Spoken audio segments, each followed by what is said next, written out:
Good morning. We will open up this meeting, February 26, 2019, of the Sacramento County Board of Supervisors. Would the clerk please call the roll? Yes, good morning. Supervisor Cerna? Here. Frost? Here. Natoli?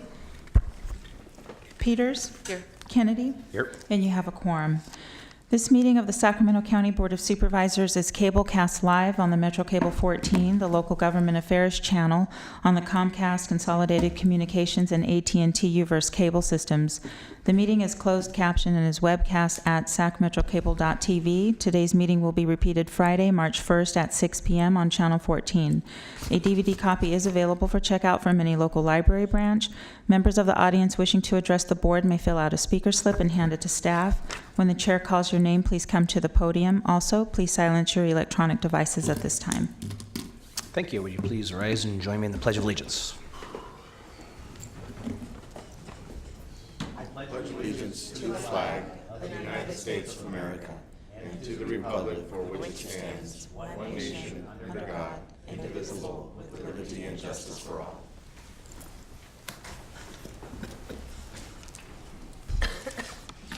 For your consent matters, items 1 through 33, you are introducing an ordinance. Item 24, amending section 16.155.170 of the Sacramento County Code relating to credit or reimbursement for turnkey park and recreation facilities. You're waiving reading and continuing to March 12th for adoption. You're adopting an ordinance adding chapter 22.20 title 22 to the Sacramento County Code relating to modification of final maps and parcel maps. You waived reading and continue this on February 5th. And that concludes my clerk notes. Okay. Is there any member of the board that would like something pulled or discussed? Mr. Natoli? Thank you, Mr. Chair. In our briefing yesterday, we had a chance to talk, but I wanted to inquire about item 5, which is... Item 5 is the Fourth Amendment of Fiscal Year 2018-19 5-year Capital Improvement Plan, County Buildings and Capital Construction. Okay, and it's not so much about the projects that are on the list. Again, this is fairly routine where we have savings as well as other project needs that come up. But I wanted to, in some of the attachments that we have, when it comes to some of the soft costs that are in these projects, and one in particular that got my attention was with regards to the project for replacement of the floor covering out at the primary care facility.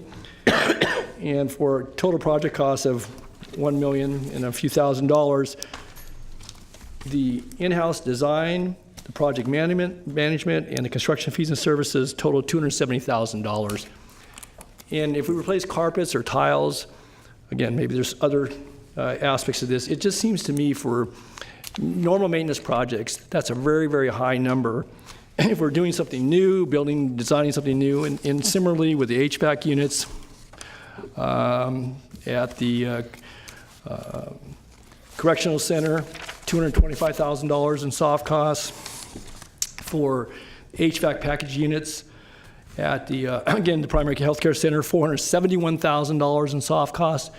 Those numbers, and again, maybe there's a better explanation behind them, and we only had a chance to brief yesterday afternoon, but I guess I'm going to ask that somebody take a look at those numbers and why, for replacement and repair, normal maintenance of our facilities, ones, at least in the case of the primary health care facility, that aren't that old, that we're into hundreds of thousands of dollars.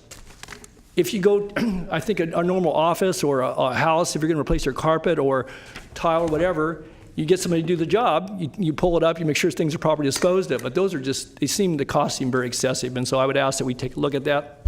Yes. We can look at that and report back, but Jeff does have an answer for some of the questions yet. Morning, Chair Kennedy. Yes. Members of the board, Jeff Casper with Morning, Human Jeff. Services. When we develop the CIP, it's based on preliminary cost estimates, and there's actually a formula in the table that distributes the costs. And it's based on about 30% for the project management cost because it's, again, a preliminary scope and estimate. And obviously we're here in front of you asking to augment the budget, so we're further down that process, so we actually have a better idea of what the projects are going to cost. So that was an oversight on my part to not to not put the actual project management cost, and staff just plugged the formula in. So that's an oversight on my part. Okay. So to give you an idea, on the HVAC replacement for the primary care center, it's actually running about 10% right now, a little under 10% for project management costs. On the flooring, to answer your question for the primary care, Yes. it's a little different than an office building or a house because we're actually replacing the flooring in the lab areas. Okay. And so it's a different standard on those. So, but in future items, it will actually, we won't use the formula in the table. It'll, for amendments, we'll bring those forward with the actual project management costs. Okay, that'll be helpful. And again, I gathered, I even said this to Mr. Gill last night, I know that some of these facilities, again, about the floor, I said, well, maybe you have a tile floor, it might be in a lab area or whatever, but it still seemed to me if we were doing a major floor replacement, again, having been in that building, that, you know, your large hallways or, you know, either linoleum or, you know, or vinyl tile, and then you've got carpet in some areas where you have reception areas and so forth. Again, it just seemed to me that these costs were very, very high, recognizing you're using a formula. So I think, Jeff, I'm not so much even an oversight, I think knowing what those are, because it may fluctuate, and I know that our standards, this 30%, I can see it on new projects are very extraordinarily difficult ones where you're working in confined spaces, or, you know, you have institutional settings where you're having to, you know, work around, you know, for example, the HVAC at the correctional center might have a little more to it. But I think it's really important to know, because again, these dollars, as you well know, are so precious, and again, we're reassigning some savings to other projects, and so I think having the number will be very, very helpful for future, so I appreciate you offering that. So. Okay. Any other questions? Thanks. Thank you, Jeff. Any others? Entertain a motion? Mr. Chair, yeah, I'm sorry, I had one other one, and maybe the answer came through, but on item, I believe it's item 10. Yes, item 10. Could you read that? Item 10, the authority to implement the fiscal year 18-19 foster parent recruitment, retention, and support plan, including 2 new strategies in the amount of $546,239. Okay, my question is here that one of the things that the plan has some new strategies, and I don't necessarily disagree with them, about supports for emergency and sibling group placements for gift cards that will allow for the resource families to receive some immediate help and for food, clothing, school supplies, bedding, furniture, other items that are outlined for each of the families. And for the young people, it has a maximum amount of up to $600 per year per family. But my question is that how are we going to track it to make sure that that actually gets to the young person's needs, and if we're going to make these available, you know, where's the accounting for that? We're going to have gift cards. We're probably going to have an inventory of them. You're going to make them available with certain vendors. I mean, again, it was pretty unclear here as to what the process was going to be for issuing those and how we're going to make sure that they actually go to the intended purpose. So Mr. Wagstaff, our Deputy for Social Services, will answer that question. So, good morning, Supervisor. Thank you for your question. As you were noting, these gift cards are designed to meet the needs that foster parents have, particularly when we have emergency placements and sibling group placements. Oftentimes those are done with not much lead time at all. And so this is designed to help them meet the needs of those placements. Now, in terms of checks and balances, what the approach is going to be, and we've checked with other counties on this and how they do it as well. The foster parent will sign when they receive the gift card that it's only going to be used to support the placement of the child. And they're also going to be required to retain receipts for whatever purchase they make in lieu of, well, in preparation for potential random audits that the department intends to do on this. So, you know, you don't want a real cumbersome process here, but you do want to have the right things in place to make sure they're used for what they're intended. Okay, and then you're also going to use gift cards. The other piece of this was if you have, I guess, appreciation events for parents or families or some recognition, you will issue gift cards potentially for that. And then who's going to be in charge of the gift cards, and what vendors are we using? So are they? I can't recite all the vendors. I can get back to you on that, Supervisor. Okay. But this will be Department of Children, Families, and Adults who has the lead. But they're certainly working with finance on all the checks and balances and security you have to have on the gift cards. But as you know, social workers work very closely with these foster parents, both before the placement and after, to make sure it's done right. Okay, one last question that wasn't clear to me, and what has been budgeted then for the gift cards out of this $500,000 that we're moving over? Do you know what percentage of that is for the gift? I can get back to you on that, Supervisor, if that would be all right. Okay, very good. Okay, thanks, that's all I had. Okay, any others? Motion? Move consent. Second. We have a motion by Supervisor Peters, second by Supervisor Natoli. Please vote. Unanimous vote.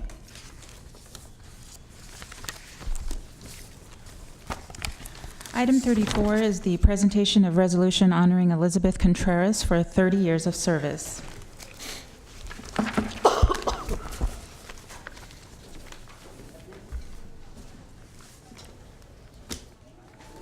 What do we have? Staff present? Who's presenting? A lot of hovering. Okay, yeah, I know. Okay. Please go ahead.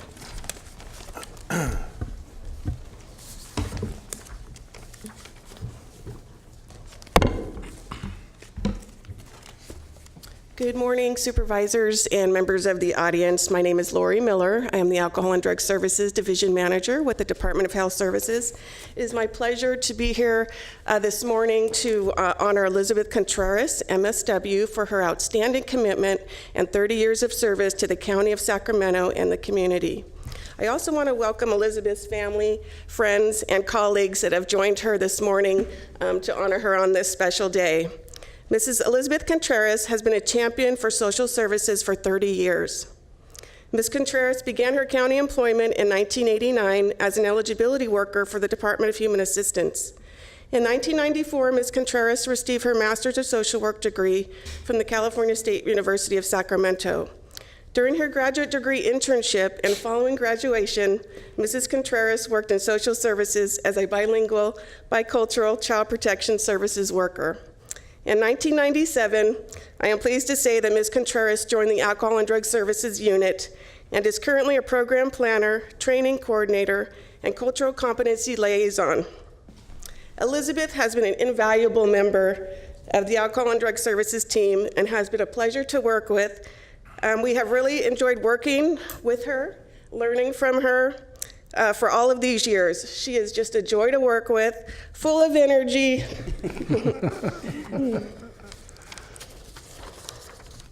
And is always there to bring humor on difficult days. She is such a dedicated employee to work with and truly cares for our community. Mrs. Contreras has been a very active member with the Latino Caucus for over 26 years, in which she organized several scholarship fundraisers for low-income college-bound Latinos. Educating the community on Latino culture and educating leaders in the community has been a great passion and commitment during her county employment. In addition, Ms. Contreras has trained thousands of county employees, community members, and stakeholders in the area of alcohol and drug services and cultural competency. Mrs. Contreras played a significant role as a trainer and coordinator for the prestigious Annie E. Casey Foundation, which serves children and families who suffer from substance use and abuse issues. In 1997, the Alcohol and Other Drug Treatment Initiative training curriculum was launched, and Elizabeth was a huge part of that. The training included topics such as the spectrum of addiction, substance use disorder treatment issues, relapse prevention and recovery, assessments, evidence-based practices, and motivational interviewing. Mrs. Contreras' training, public presentations, outreach events, and networking have greatly benefited our stakeholders and community. Mrs. Contreras' trainings are highly energetic, interactive, uniquely creative, and always address the latest trends in social and behavioral health issues. For the past 20 years, Ms. Contreras has also presented at many statewide conferences, universities, colleges, and community-based agencies regarding substance use disorder issues. Mrs. Contreras is a highly sought-out trainer, and her skills are extraordinary due to her passion and love for humanity. Mrs. Contreras was also the recipient of the Sacramento County Hero of the Year Award recognition by our Board of Supervisors in 2016 and the International Educator of the Year Award in 2017. The dedication of Ms. Elizabeth Contreras to the Sacramento community has been surmountable. Lastly, on behalf of Alcohol and Drug Services, I am proud of you, Elizabeth, and all of your accomplishments. It's been a pleasure to work with you. Thank you for your service. You have been truly appreciated. Elizabeth speaks of retirement in the next year, but we're not going to let her do that. 30 years isn't enough, so I've been trying to talk her into maybe 10 more. Her work isn't done here in Sacramento yet. But congratulations, Thank Elizabeth. you. Well deserved. Thank you, Lori. Thank you.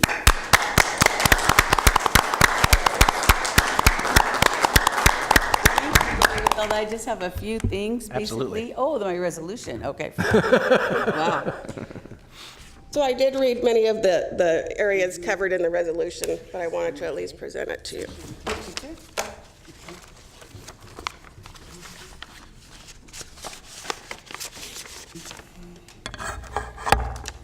Thank you. Thank you so much.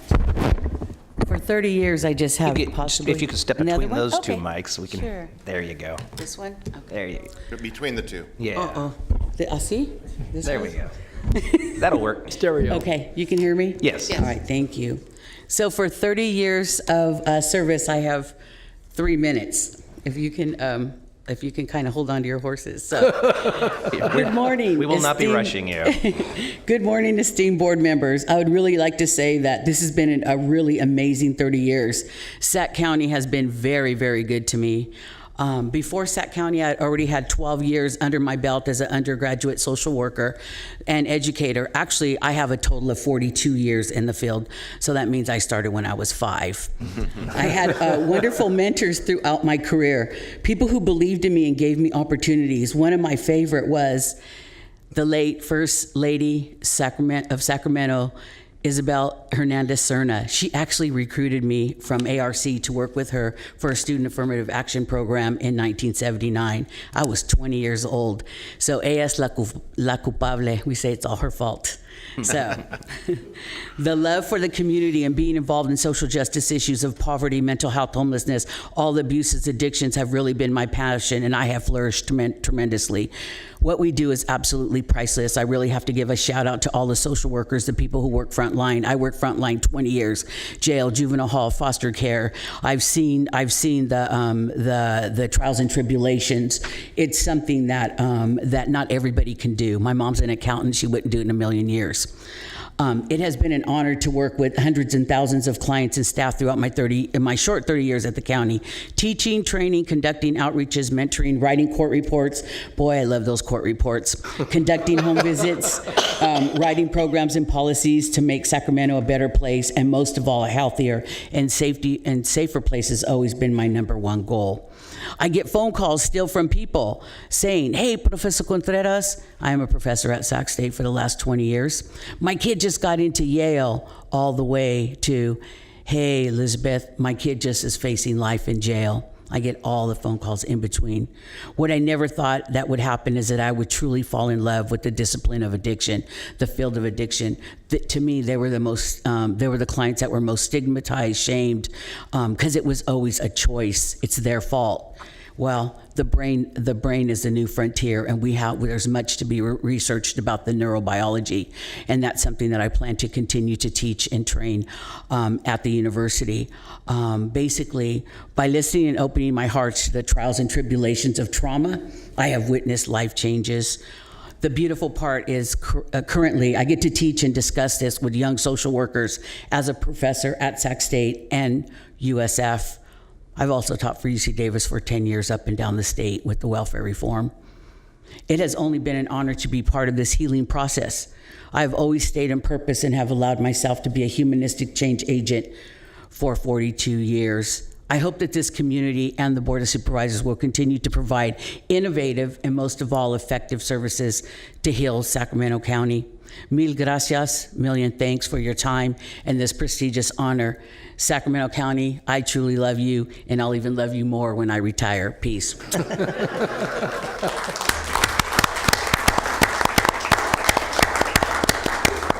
Supervisor Serna. Thank you.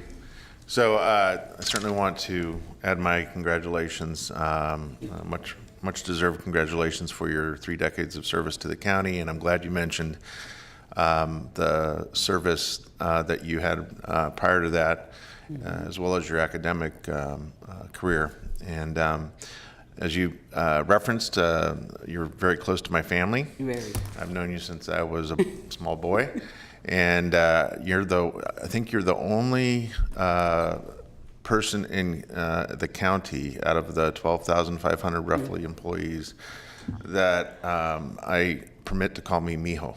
So, I do call him.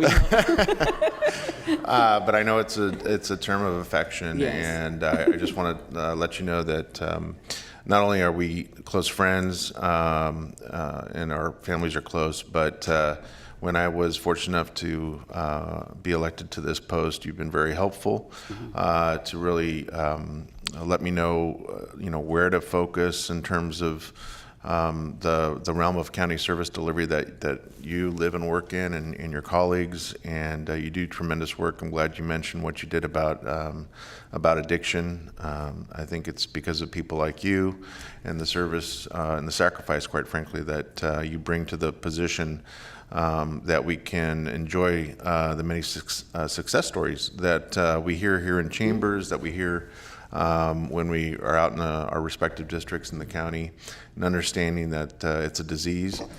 Just like any disease, you need help. You need people that can help with intervention, with programming, and certainly you've been at the forefront of that. So I want to congratulate you for your years of service, and let you know as a friend and as a colleague how much we appreciate you. Thank you so much.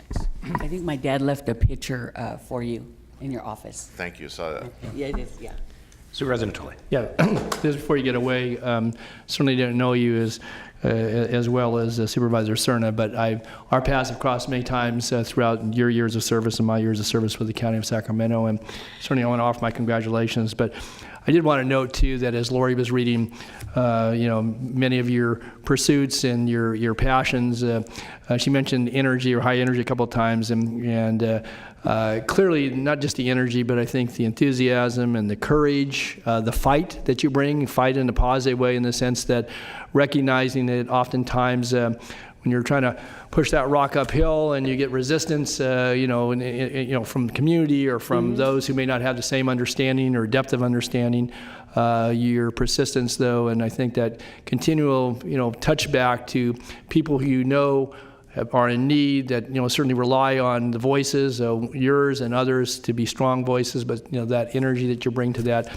clearly that's a great credit to you and your in your public life, your public service, certainly with the county, but also at the university where you teach others and mentor and to help them to understand about themselves, but the broader issues, and to break down some of those barriers. And so I just want to recognize that. I know that you've referenced retirement a couple of times, but hopefully you'll be able to stay with us for a little while longer and maybe extend that year to, I can tell you 40 ain't also bad either. So I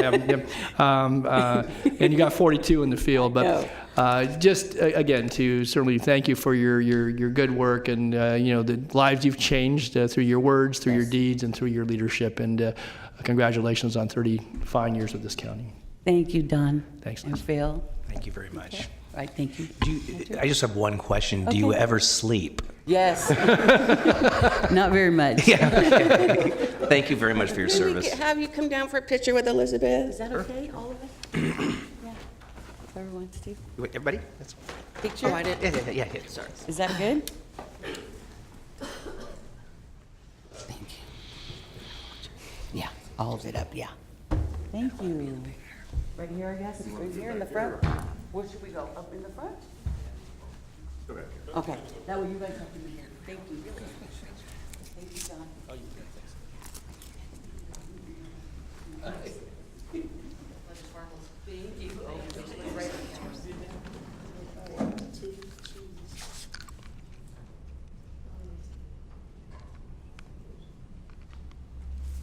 Thank you.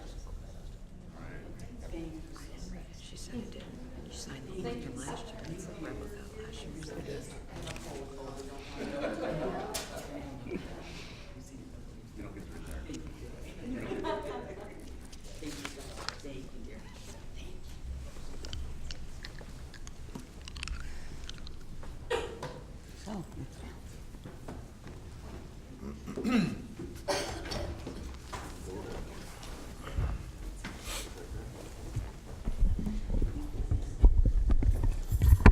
Next item. Item number 35, SB 1383, regulatory update and approval of a resolution supporting the establishment of a statewide commission on recycling markets. Good morning, Chair Kennedy, members of the board, supervisors. I'm here today again, Doug Sloan, Director of Waste Management and Recycling, to give you an update on Senate Bill 1383. I was here about 11 months ago and gave you a preliminary scope of what 1383 likely would mean to our community, to our customers. During that time, at that presentation, we were talking about the pre-draft regulations that came out. So let me give you a little bit of history. 1383 is set up climate control bill for California.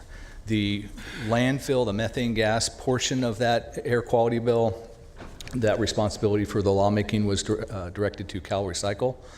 And so Cal Recycle has been going through a process for over the last year of working through the draft regulations, a lot of community public input. Unfortunately, not everything that we hoped that would be included in the draft or the final language has been changed, which is why I would like to update the board today. Back in 1989, California embarked on an ambitious plan to change recycling, and that was AB 939. And that's the law that basically started the three-cart system throughout California. But it was done, and I'm trying to emphasize this, it was done with the preface that it was a good faith effort on the part of communities to get to the 50%. 1383, as we'll go through here, takes a completely different approach. It's not good faith effort anymore. It is enforcement, inspection, and fines. And that is how they're intending to get to compliance. So we're talking about organic waste and how that's handled. So we're going to go through the descriptions. What are the target goals and dates, the impacts that we think. We have a draft comment letter. Cal Recycle came out with a 45-day final period. We have a letter that we have drafted that you have a copy of. The final comment period ends March 4th, so we don't have a lot of time, but we certainly can modify that if we need to. We do have some conclusions about 1383 and the impacts, and then we also would like you at the end to support with a resolution the establishment of a statewide commission on recycling, something I think the industry is very interested in. So what is organic waste? Organic waste is anything generated from living organisms. It's green waste, food waste, wood waste, sewage sludge and biosolids, manure, paper and cardboard, organic textiles and carpets. So if you remember when I was here last year, we talked about potentially how we're going to separate out the carpet. Actually, the carpet's not required to go into the green cart. We can recycle those materials at transfer stations or at the landfill, and so we can be in compliance with the law there. Same with paper and cardboard. A lot of people have questions, for example, on pizza boxes. So the top of the pizza box that hasn't been part of food could go into your recycle bin, the blue bin. In theory, the part that is soiled with the food, the oil, pizza, cheese, that could go into the green cart, and be part of the compost program. Supervisor Natoli. Hey, just a question on that slide, Doug. So when it comes to manure, is that from livestock, or are you talking about waste from domestic animals? What goes in?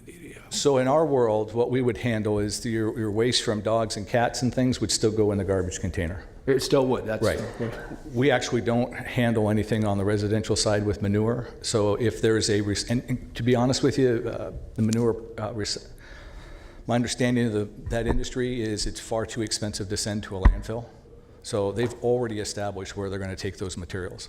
And nothing in my mind would change that. Because again, this is making sure that manure doesn't end up in the landfill.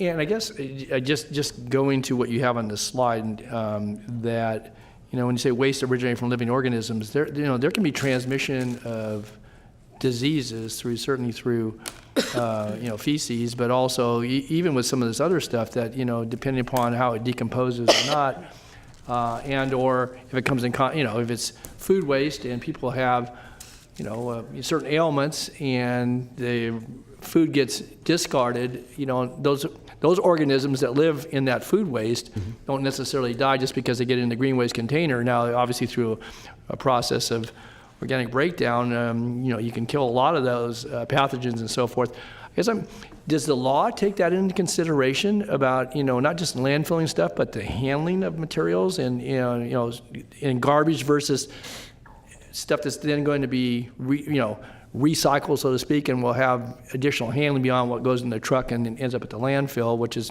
a lot, handled mechanically for the most part. People are exposed to it. But I'm just curious, does the law take that into account, or basically just says you're going to do X and, worry about whatever,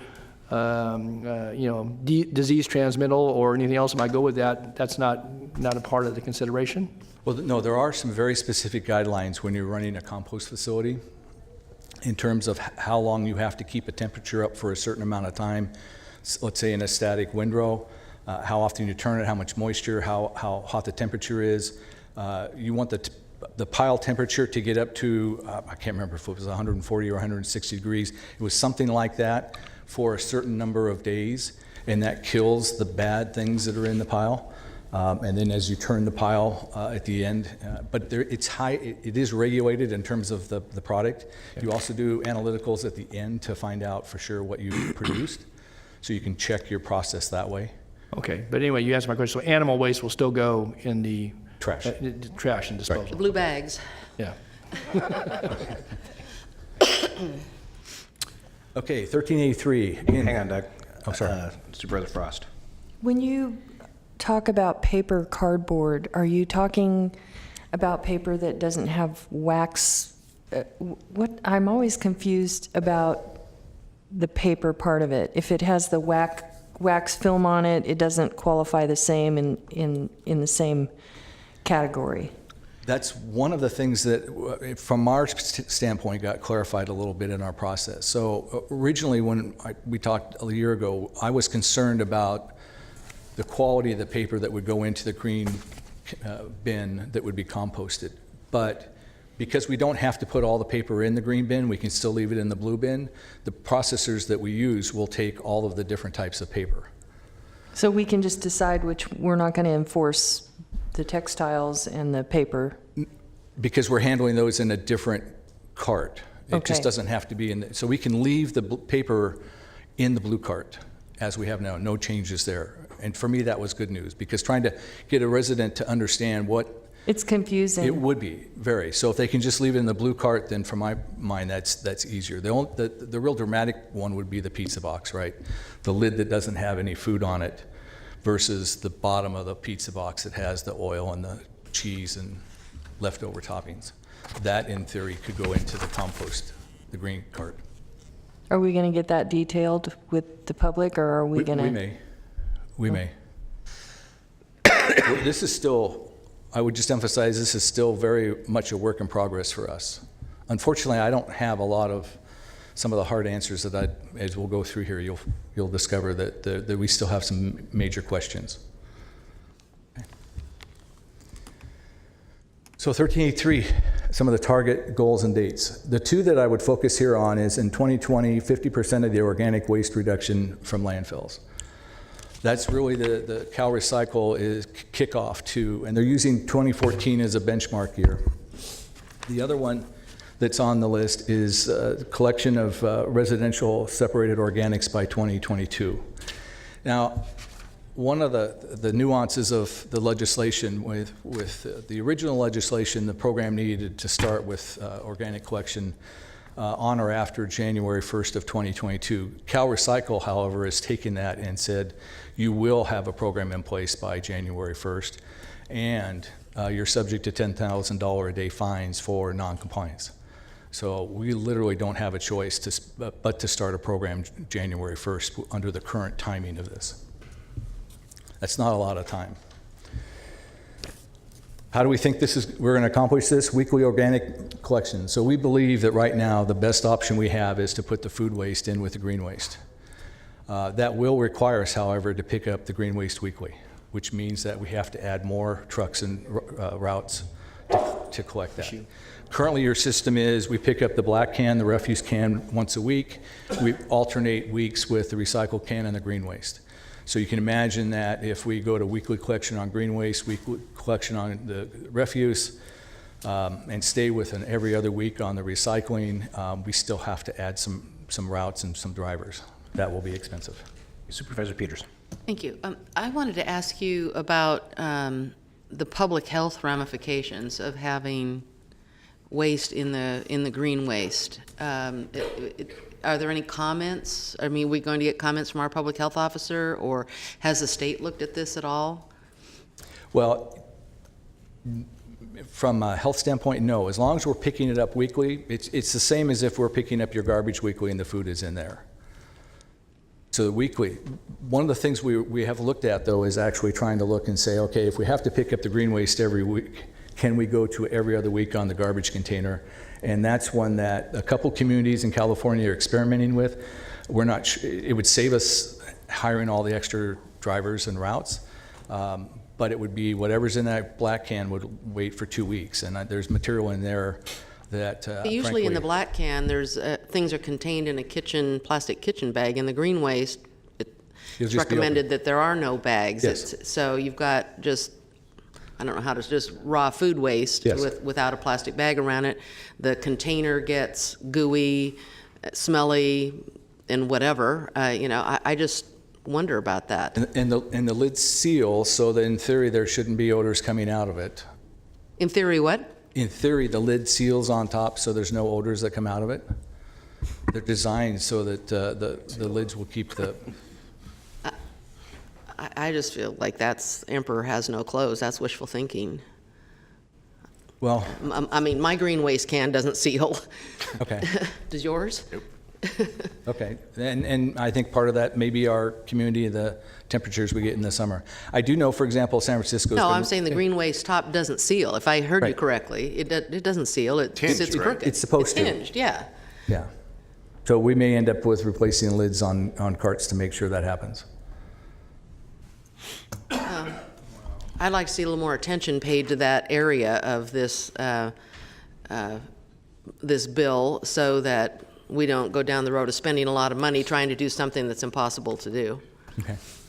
And I still wonder about green waste, or not, food waste going onto the sides and bottom of the green waste can, and the smells, odors, flies, etc. that come with that. Mm-hmm.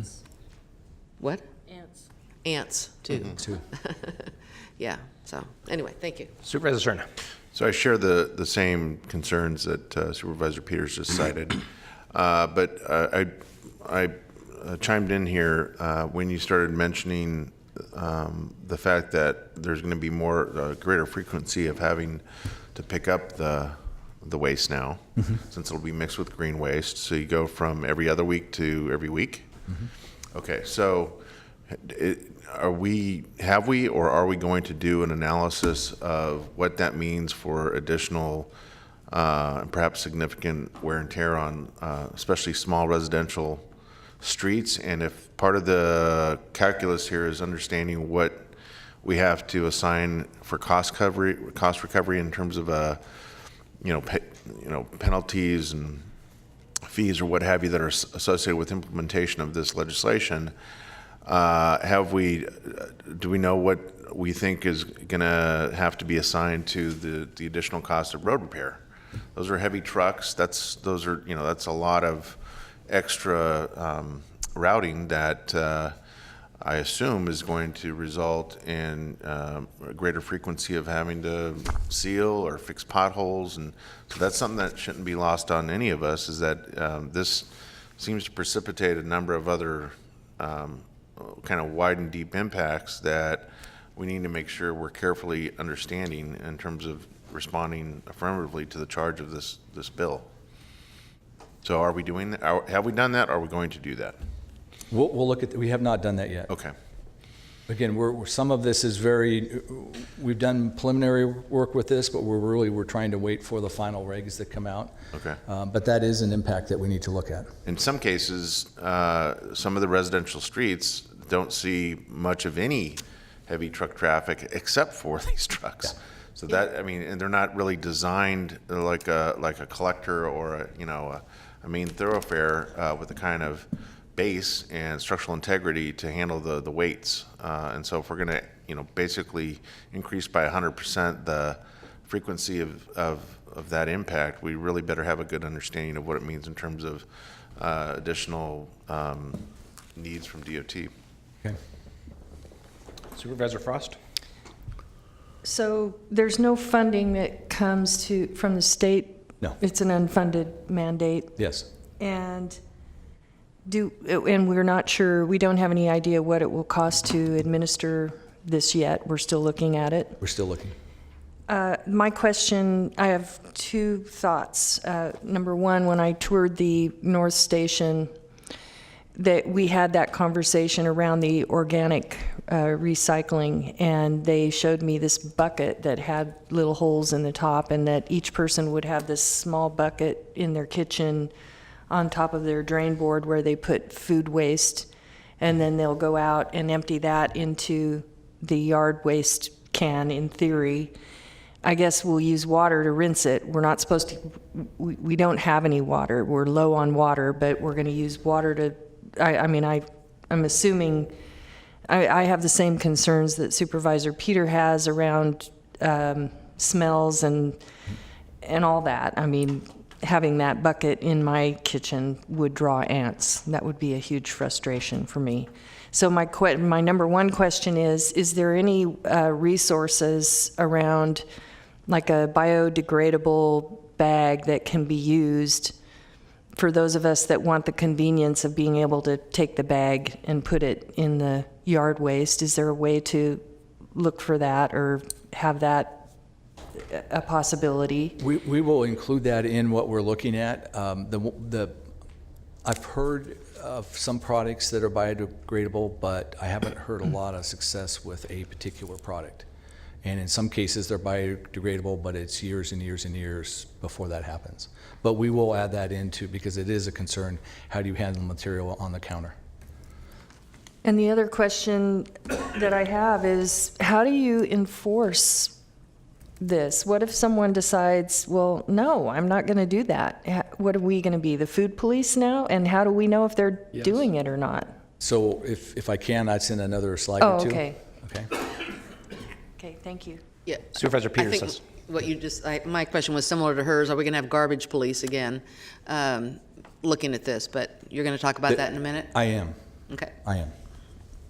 It's not good news, but I am going to talk about it. Transfer facility. So one of the changes that we need to make is to the transfer facility. So right now, green waste on the north side of the county goes to our NARS transfer station. We're able to put that on the ground. It's in an uncovered area, then loaded into a transfer trailer where it's then taken up to Butte County, south of Chico, where it goes to a compost facility. When you add food waste in that, we can no longer leave that as a non-enclosed building. If you can imagine food waste, and green waste does have an odor if it's on the ground too long. When you add food waste in, there's no way we could leave that outside at a facility like NARS or a transfer station or even at the landfill. So it'll have to be a facility that has air control, where it basically sucks all the odors into a filtration system and allows the material to go through the facility into a transfer trailer and then off to whatever the site is that it's going to. Wow. Those facilities don't currently exist, so that would be an additional capital investment. Increased organic diversion cost. So there's currently no solid waste facility permitted in Sacramento County to process organic waste. As I mentioned, we send most of our green waste up to Chico for a composting program. We use the material that's taken out to the landfill as alternative daily cover through a process. But we do know that the cost of this program when you go into the composting side will increase. We do have an RFP that we have on the street. I'm very pleased to tell you that we had 21 different firms that responded to the mandatory conference. Some firms that are very experienced in the world of composting and digestion. We had so many questions that the responses actually will be due in May, early May instead of April. But we're not tied to any one process. We're looking at a short term for where we could take our green waste to, and then the long term would be where we would take green waste and food waste. In the RFP, we partnered with the City of Sacramento and the City of Folsom from a tonnage standpoint, trying to get the best deal we could for the maximum amount of tonnage that might be delivered to a facility. But again, I was very pleased when we had 21 responders. It could be that we have one award. It could be that we have many different awards, depending upon the type of technology and the amount of material that facility wants. So I'm really optimistic that the Sacramento region will have some better choices going forward. Supervisor Natoli. So Doug, on that, without getting in any detail that would, go beyond your review of the submittals and so forth, where was some direction given relative to siting in the RFP? Because I'll just, speak very frankly here that District 5 has, as we well know, a good portion of the rural parts of the county, and what what history has shown me over the years is that people tend to look at, when they have sensitive materials at hand, they look for distance from people or densities. And to points being made here about impacts not only to roads and traffic, but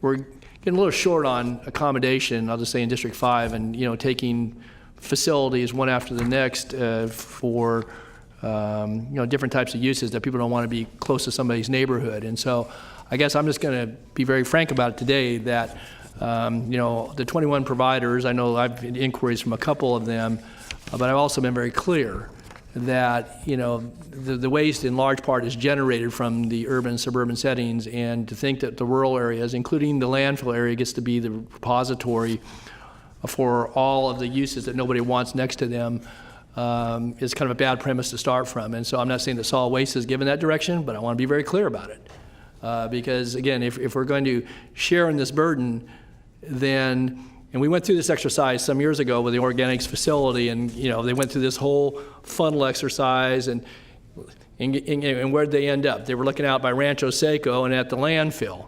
And in those rural communities, again, certainly depend upon this member to be the voice for them. But secondly, just because they're out distant from folks doesn't mean they're the suitable sites. And again, there's a whole process for that. I recognize that we're going to need to figure this out.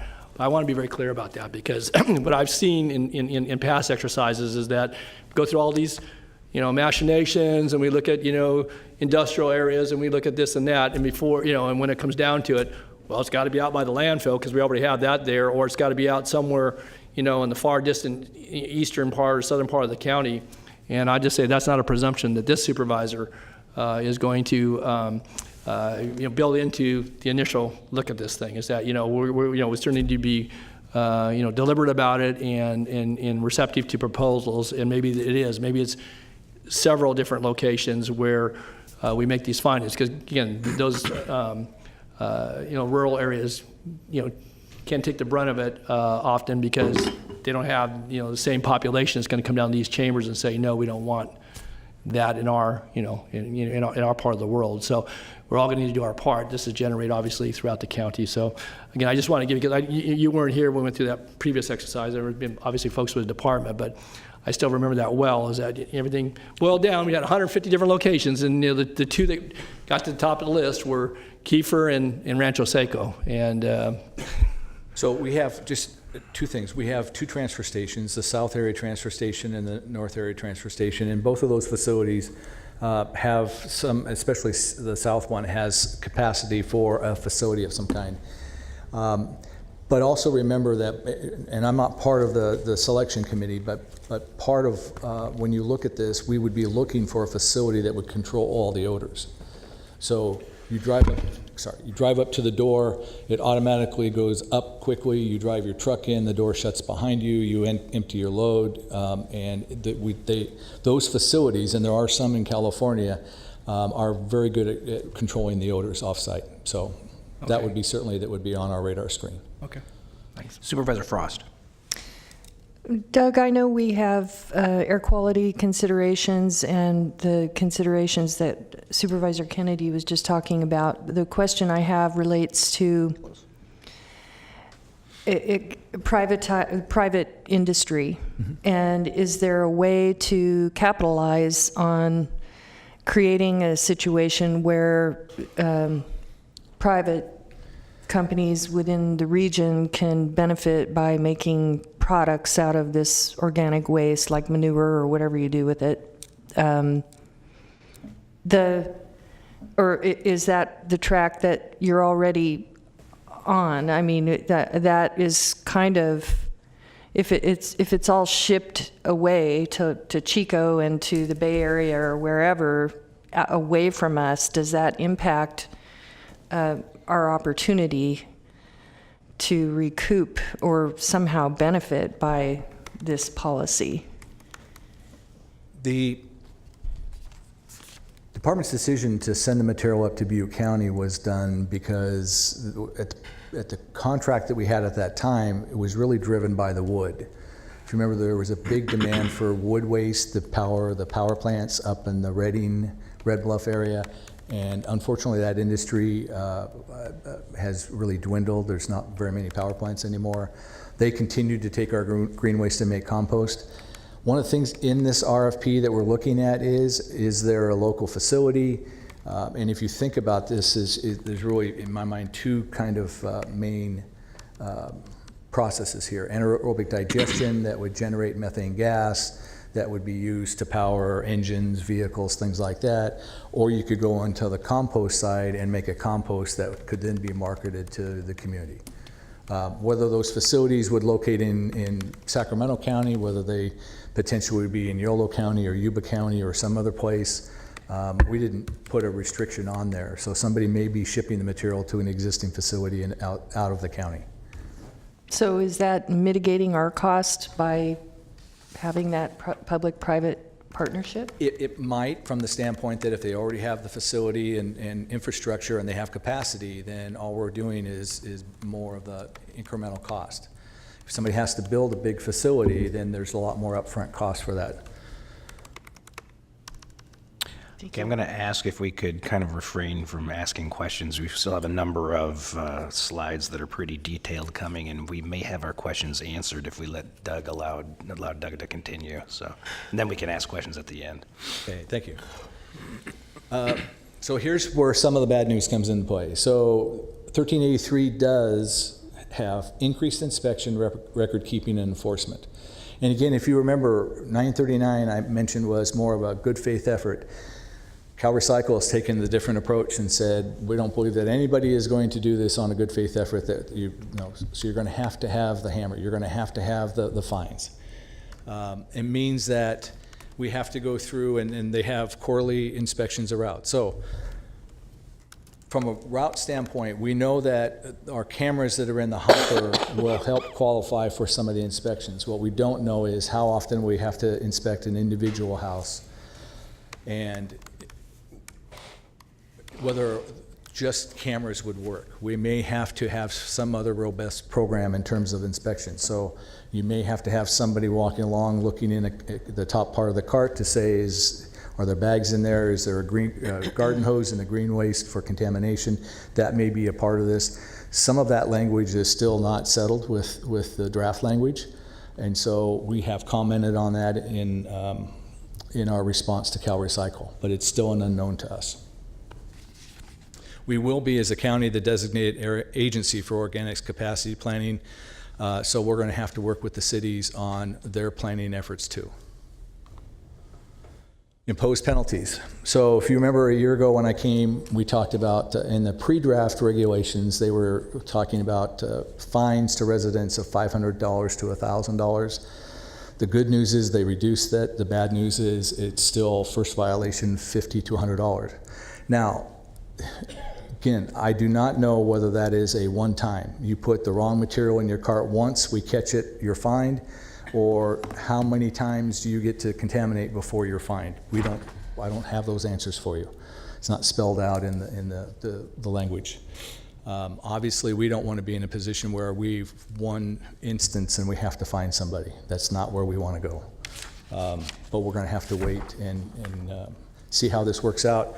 You'll notice, though, by the third violation, you're up to $250 to $500 per day.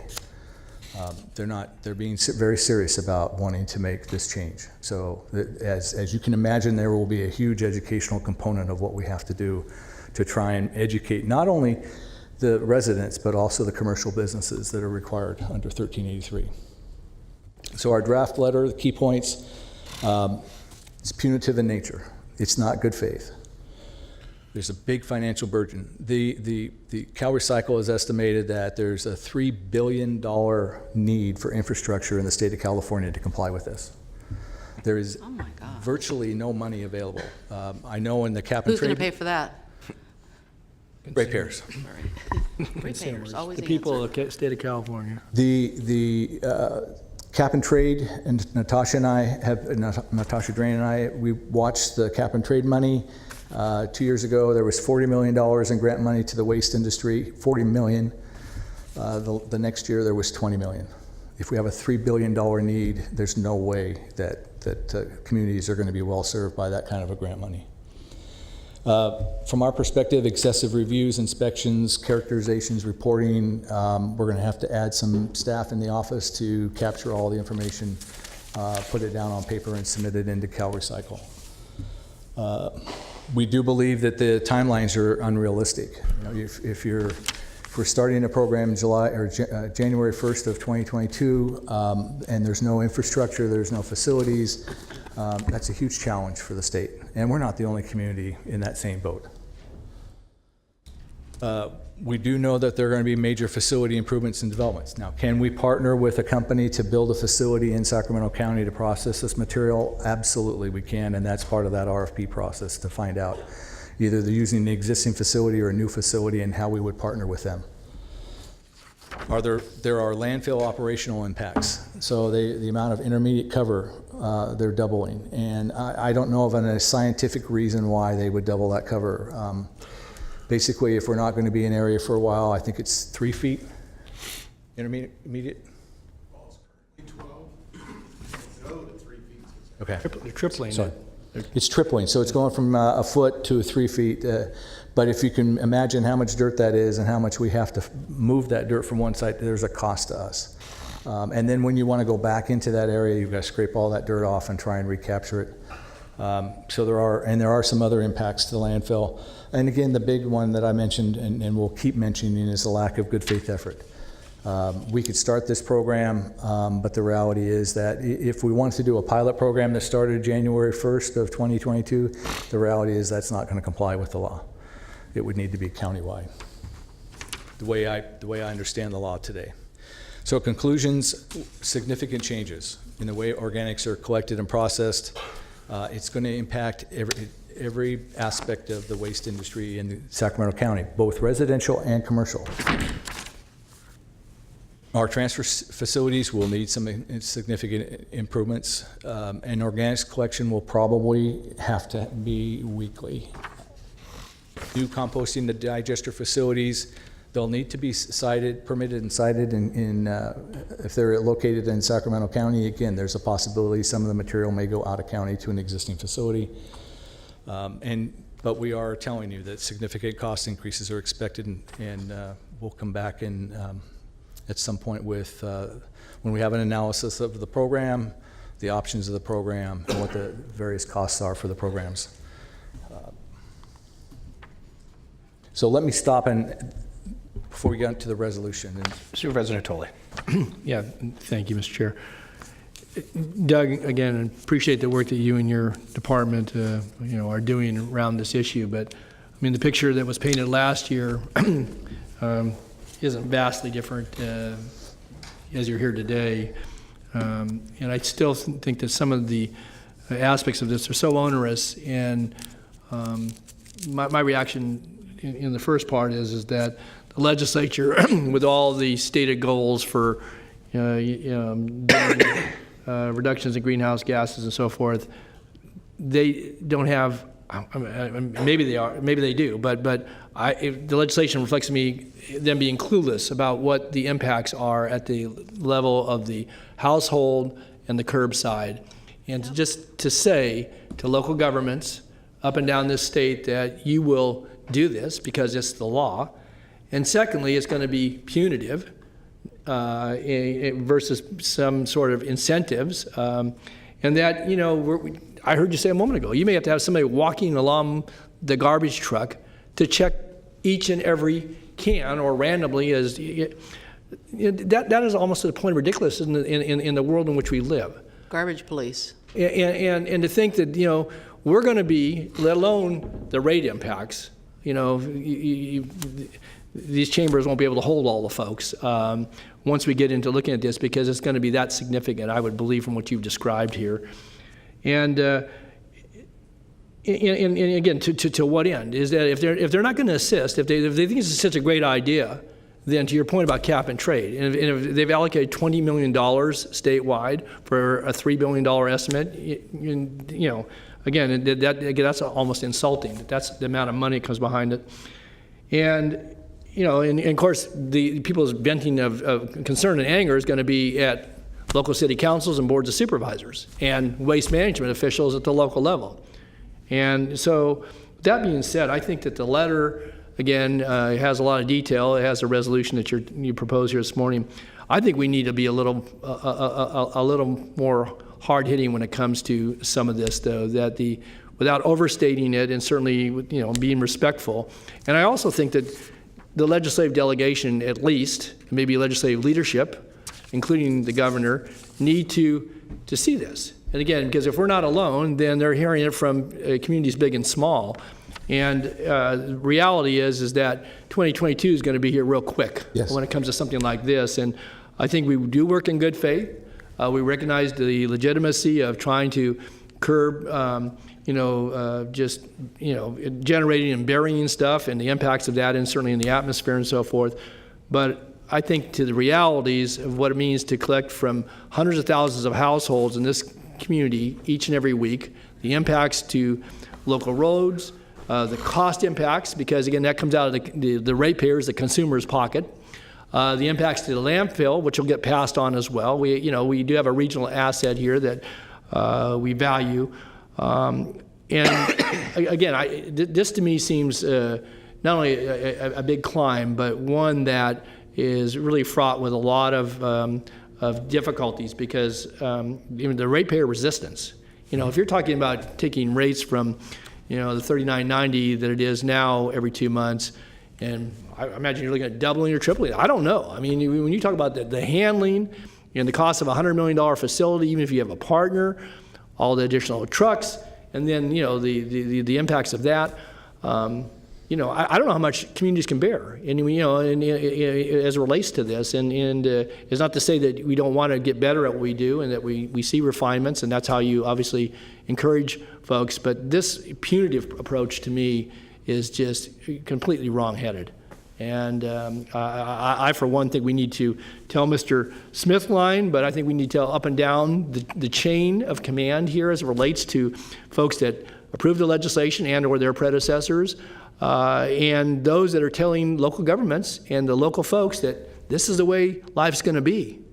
And I'm not so sure they had a better idea. So those are my comments, and I think our letter needs to be pretty clear in that respect.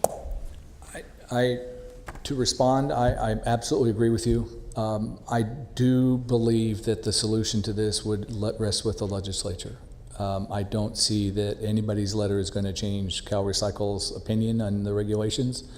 So from my perspective, this has to be the legislature has to get involved and put some changes in here, delays, softer language, things like that, because it's every community in California that's going to go through this.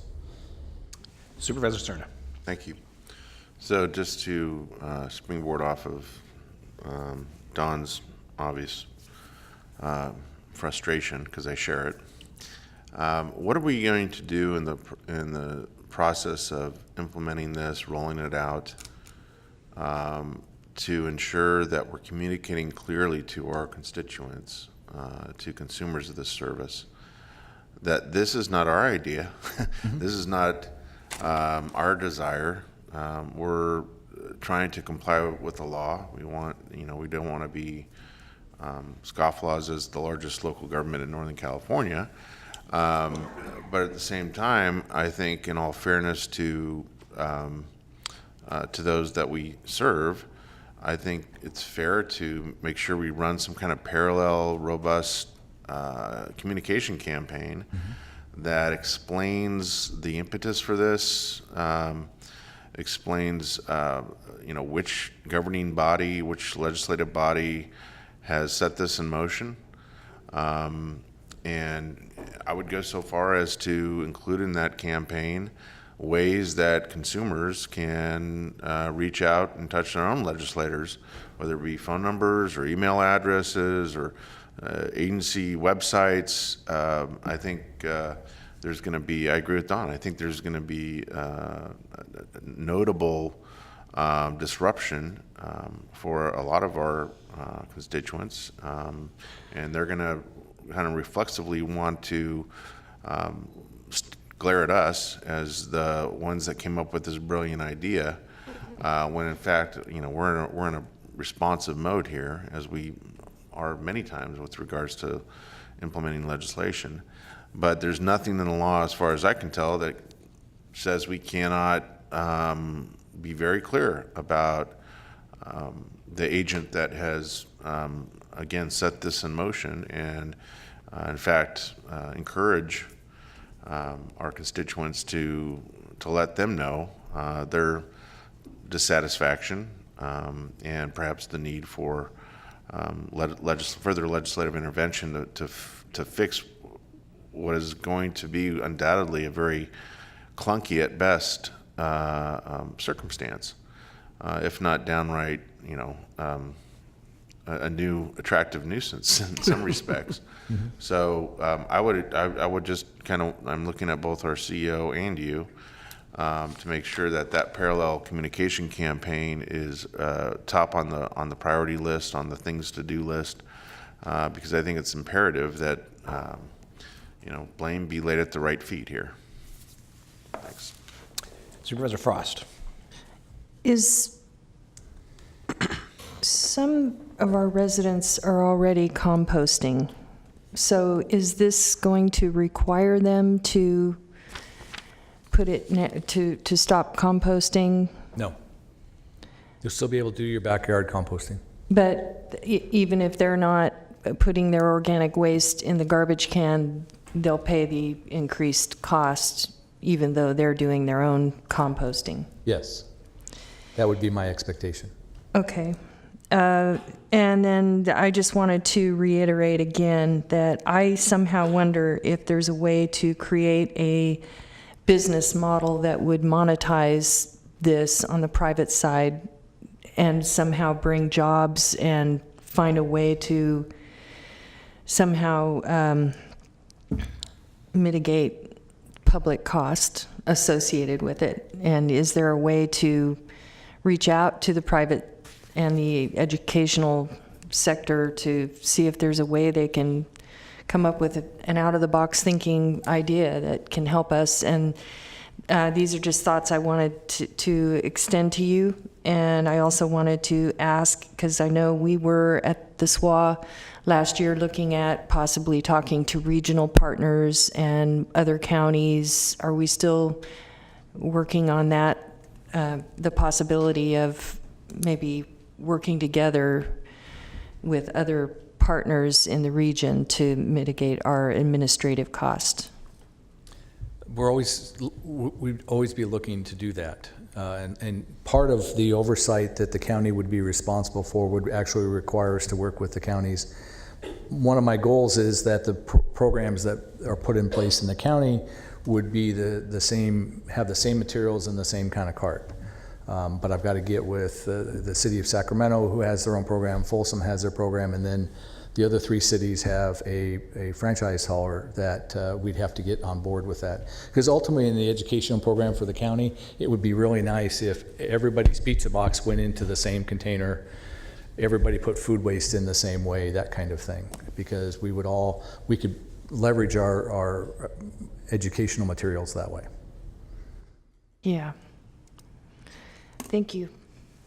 Supervisor Peters.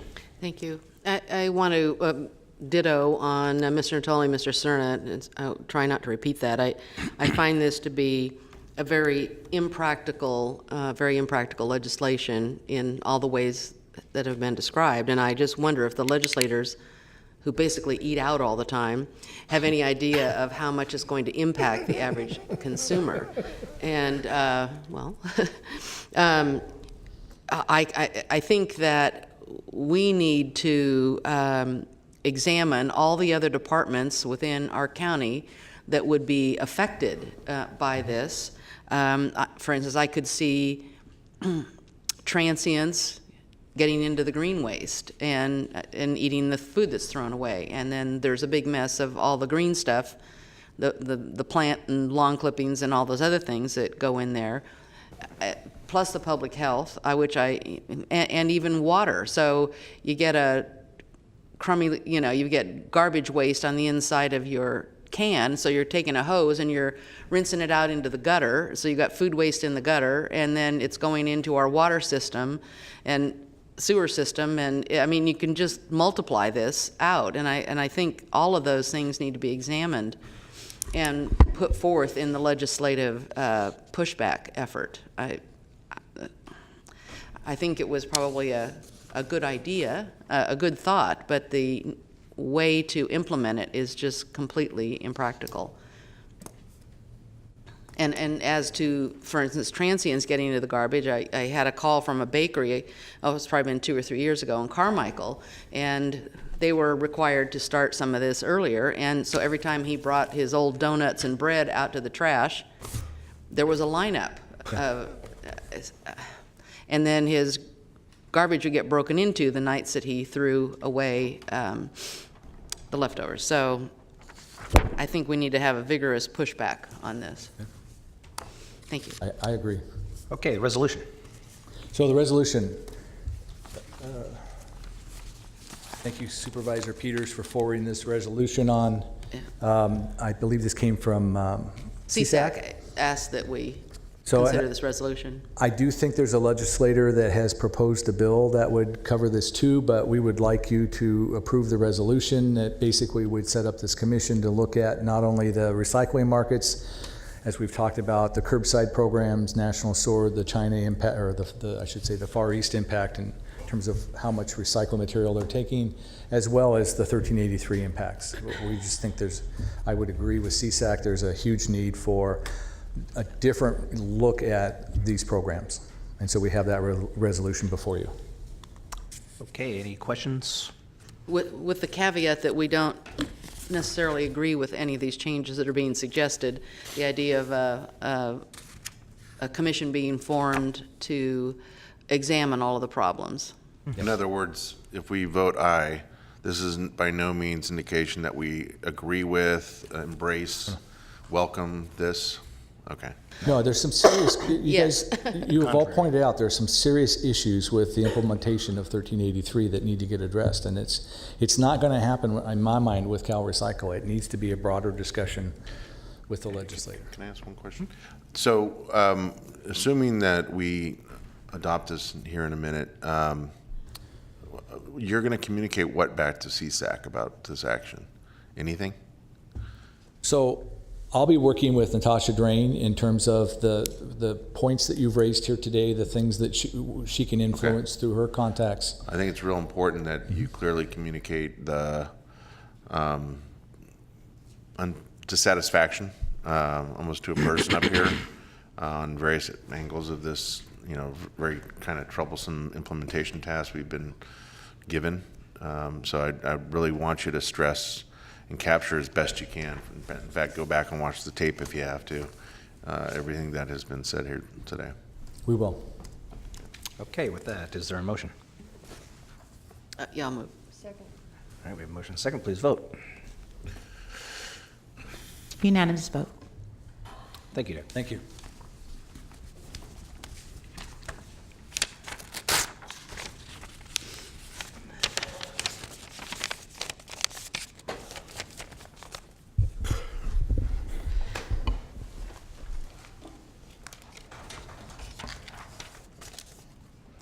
You ready for me? I am ready. Item number 36, adoption of a code of conduct for county leadership. Good morning, Chair Kennedy, Board of Supervisors, David Devine, Director of Personnel Services. Before you today is a resolution to approve a code of conduct here in the county, and to kind of give you some background of how we got here. On October 18, 2018, at a Board of Supervisors meeting, Supervisor Peters asked the county executive to work with the Department of Personnel Services to come back for a code of conduct for your board's consideration. So what we did with that is I engaged my staff in the Department of Personnel Services, and they did their analysis and review and looked at other agencies, contacted other professional human resources associations. And what they found is that some agencies do have a code of conduct and code of ethics. There was really no set pattern. Some of the code of conducts applied directly to their board or their city councils, to their employees, or there was a combination of both.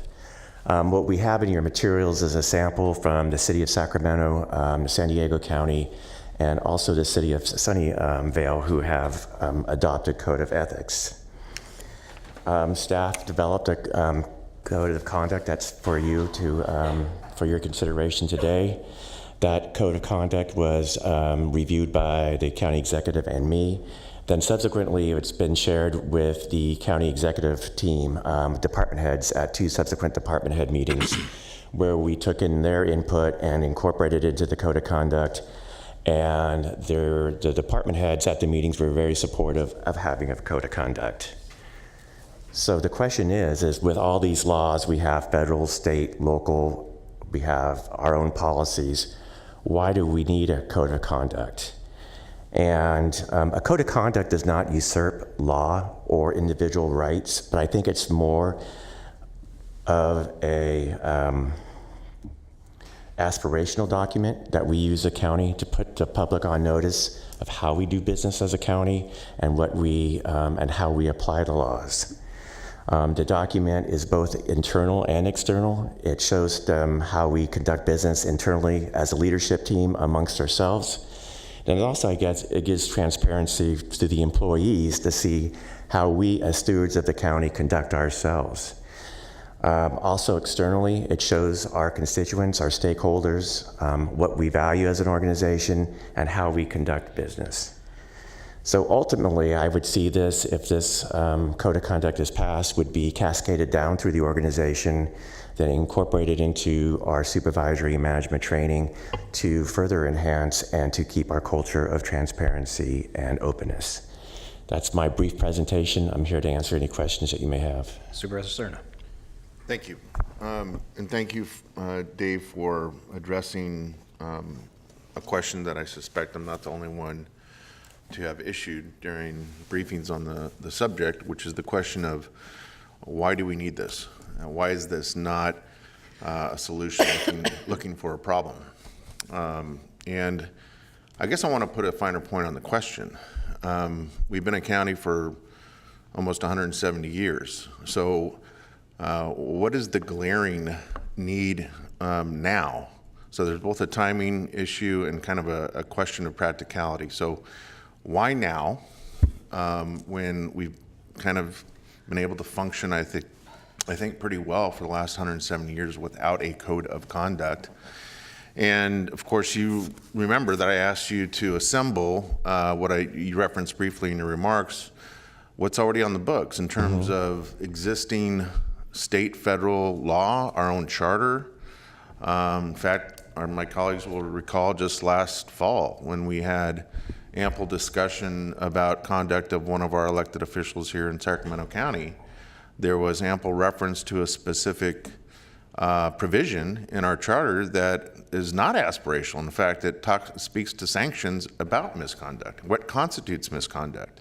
The point being is that that's just one document out of many, out of at least 3 different levels of government that speak to how we behave, how we treat one another, how we treat the public, and how we be transparent with the public. And that one is not aspirational. That goes even further. So I'm still perplexed as to why we need it now. And, you know, you made mention in your remarks the fact that other jurisdictions have codes of conduct. Just because other jurisdictions have X, Y, and Z doesn't not, for at least for this supervisor, doesn't in itself have a lot of value or merit as to why this jurisdiction has to have something. So for me, there has to be a problem to solve, and I'm not sure that there's a problem to solve that's not already being very thoroughly referenced by, you know, a pile of documents, a pile of enforceable, not aspirational, but enforceable means to ensure that we're behaving properly, and not just this board, but including staff, whether it be the Form 700 protocols that we're all very familiar with that are required by law to report, you know, our incomes and gifts and those types of things.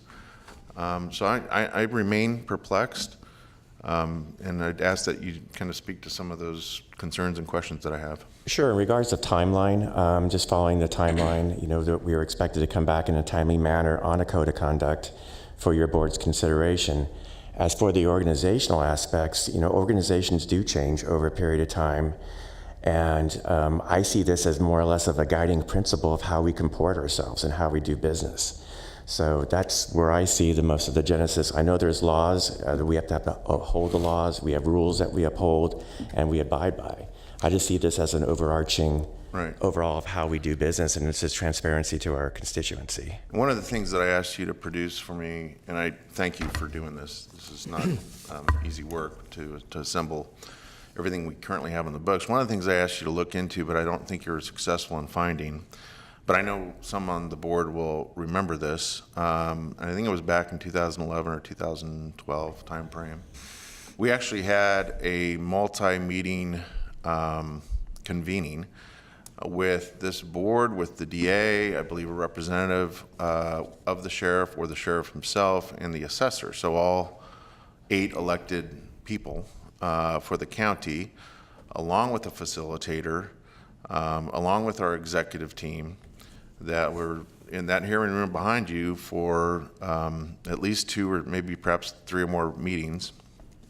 And the purpose at that point was to kind of re-examine the mission of the organization, re-examine our values, and kind of conclude amongst the 8 of us with our executive team, you know, who we are, who we want to be as an organization. And we spoke quite a bit about how do we treat one another in the public, and but yet I guess you were not able to find any product that came out of that. I know it wasn't cheap. That was something that was actually a professional endeavor. We had someone to facilitate that. So I know it exists somewhere, and I know the CEO is... If I could, Supervisor Stern, I think what we did was that we were looking at our values and missions that had not been looked for a number of years. Right. So out of the values mission, what we were trying to get at was at a strategic plan, and one of the concepts that we had looked at, that we had budget priorities, and we had a strategic plan.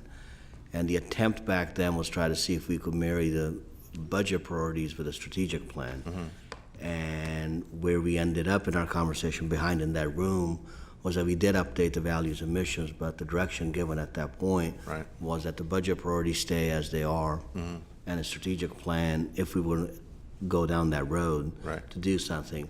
Changing county executive at that point, and we did not come back on the strategic plan because we had fairly clear guidance on what the budget priorities were. So that was the work that was done. I think the values and mission, where that will exist, I think is one of our documents, maybe in the budget document. Up front we have it, but that's what we did, and that was the work that we had done for about a couple of months, as you recall, with 8 elected and county council, executive cabinet, and go through that endeavor.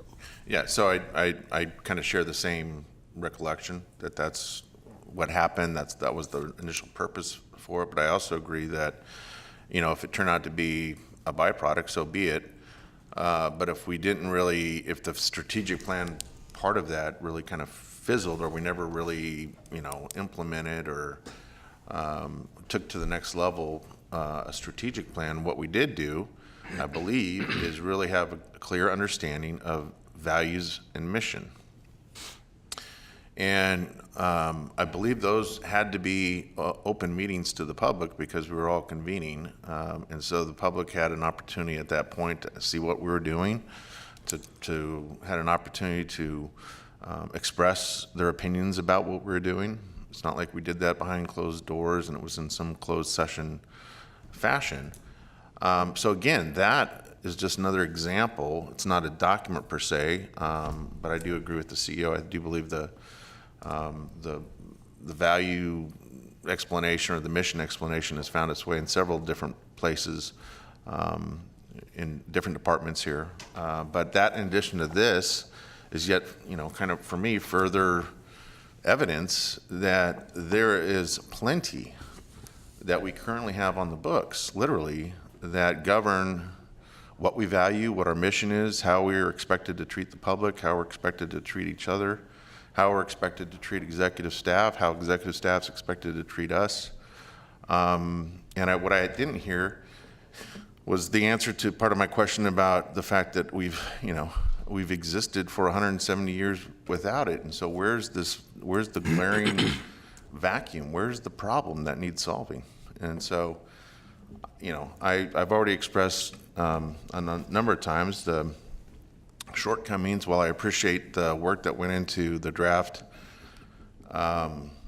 code, it falls short and really misses the mark in so many places, to the extent that I think if we were to adopt it as is, we would have a lawsuit on our hands. We'd have someone suing us, perhaps even a member of this board, because of things like, maybe inadvertent trampling of our First Amendment rights, especially as it relates to the media and how we relate to the media and how this, the way I read this, it attempts to usurp our ability to unilaterally work with the media.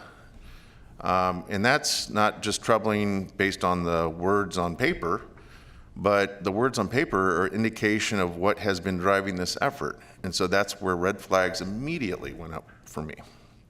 So that, in combination with the fact that we have so much currently that speaks to our expected conduct, our expected value set, I am not prepared at all to support what's in front of us today. Supervisor Peters. Thank you. I want to thank David for bringing this back. The idea of a code of conduct came at my request because I'm on the SACOG board, and we adopted at SACOG a code of conduct last year after much discussion amongst the board members. I came back to the county, found that the county didn't have one, and then in going online found that there are many jurisdictions who have a code of conduct. And my observation is that there's a strong movement in America today to bring attention to matters like sexism, bullying, and other things. And that's very important to the workforce feeling comfortable coming to work. And this isn't just in political jurisdictions or governmental jurisdictions, I guess I would say. I think it's in business and it's in private lives. And I think the Board of Supervisors should set a good example. That's why I thought they should be included in here. I mean, why would we ask this of our employees and not of ourselves? And I just don't find this to be controversial at all. Thank you. Supervisor Natoli. Thank you, Mr. Chair. I guess David answered one of the questions that came to my mind. What triggered the necessity for this? Certainly recognizing that the request to come forward last fall, and so that no surprise, and appreciate what Supervisor Peters said, and certainly Supervisor Cerna. I guess as I reflected on this, there were certainly some things in here that I think as it relates to distinctions, not so much as it relates to the approach for all of us to treat people the way we wish to be treated, which is certainly I think a essential element of all this. But I think the categorization of this is an aspirational document. But there are some things in here that certainly are enforceable under current law. There's no question about that. You pointed those out, and I think that that your acknowledgement that's important. But I also reflected on this, again, and maybe speaking a bit from experience here, certainly as a member of this board, but also a longtime member of the county family. The culture of this county, one that certainly I've been very proud to be able to serve in the capacities that I've served in, but has been one of openness and certainly of fairness. I think strive to do our best to treat people fairly, recognizing the decisions that come before this board, the decisions that leadership, top administrators, and certainly folks that on the line are asked to do every day on behalf of the 1.5 million people that we now serve.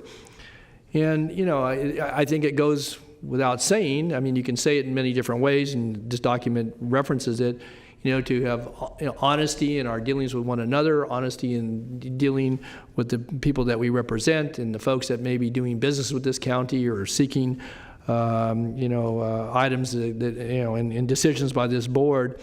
And certainly that goes to integrity. I mean, it's the character of this organization, and that's kind of, as I've reflected on this, is that, it's one about what you say about yourself and as an organization and how you present yourself, but the essence of it is the integrity and how you actually do what you know is right, what you say you want to do is right, and how you treat people. And certainly, I think that this culture of this county, again, over my 40-plus years, has been one where recognizing that, at this dais, there can be political differences, there can be differences, strong differences, and there may even be times when we flare up at one another, but it's not out of disrespect. I've never seen that, and even in my observation in the 16 years prior to my coming to this board, where folks, may have certain motivations or aspirations or pressures that come into play, but that this board has dealt respectfully with one another, and we all exist on the same floor, and our staffs interact with folks that are seated here, but your predecessors and obviously the successors in the chain of the history of this county. And that I think it's important certainly to make statements about what we aspire to, what we are as an organization, and certainly what we want to be, and to communicate that. But as I read through some of the documents that you included, and I appreciated you doing that, and almost to the point of things that you would say to a youngster, although adults can be worse in their behaviors because you would hope that they'd have some experience and knowledge about how to treat one another. But when I look at some of those documents about telling people how to talk to one another and how you ought to communicate and behave, I guess what it came down to for me on this consideration is that I'm not so sure those things even need to be repeated. I mean, if in fact those of us that certainly have sought the offices that we're entrusted with, the accountability that goes with that, with the voters and certainly with the people of this community, the leadership that's in this chamber here today, but throughout this organization, where we have a process. We have many processes for vetting people's qualifications, the ethical standards that we hold very true and highly revere are part of what we do. And yeah, there have been bumps along the road, and certainly folks in this room know that if we have a thorny problem, we deal with that. But there are personnel policies, there are state laws, there's the county charter, and I think the relevance to all this is that a code of conduct. It's not that it's unimportant. I mean, again, we have rules about everything that we ought to do in life, and we talked about that in the previous item about, folks telling us more about what we ought to do and not having really consideration for some of the impacts. But I think that this, the culture of this organization is and has been maybe very different than a lot of others, and that doesn't say that you can't restate something and have a purpose behind that, but I guess my experience comes from certainly dealing with my four colleagues here and with the folks in the leadership positions in this county. And some of the things in here, too, are common sense. And again, I'm not so sure they have to be restated because they ought to be how we conduct our lives, both our professional and personal lives.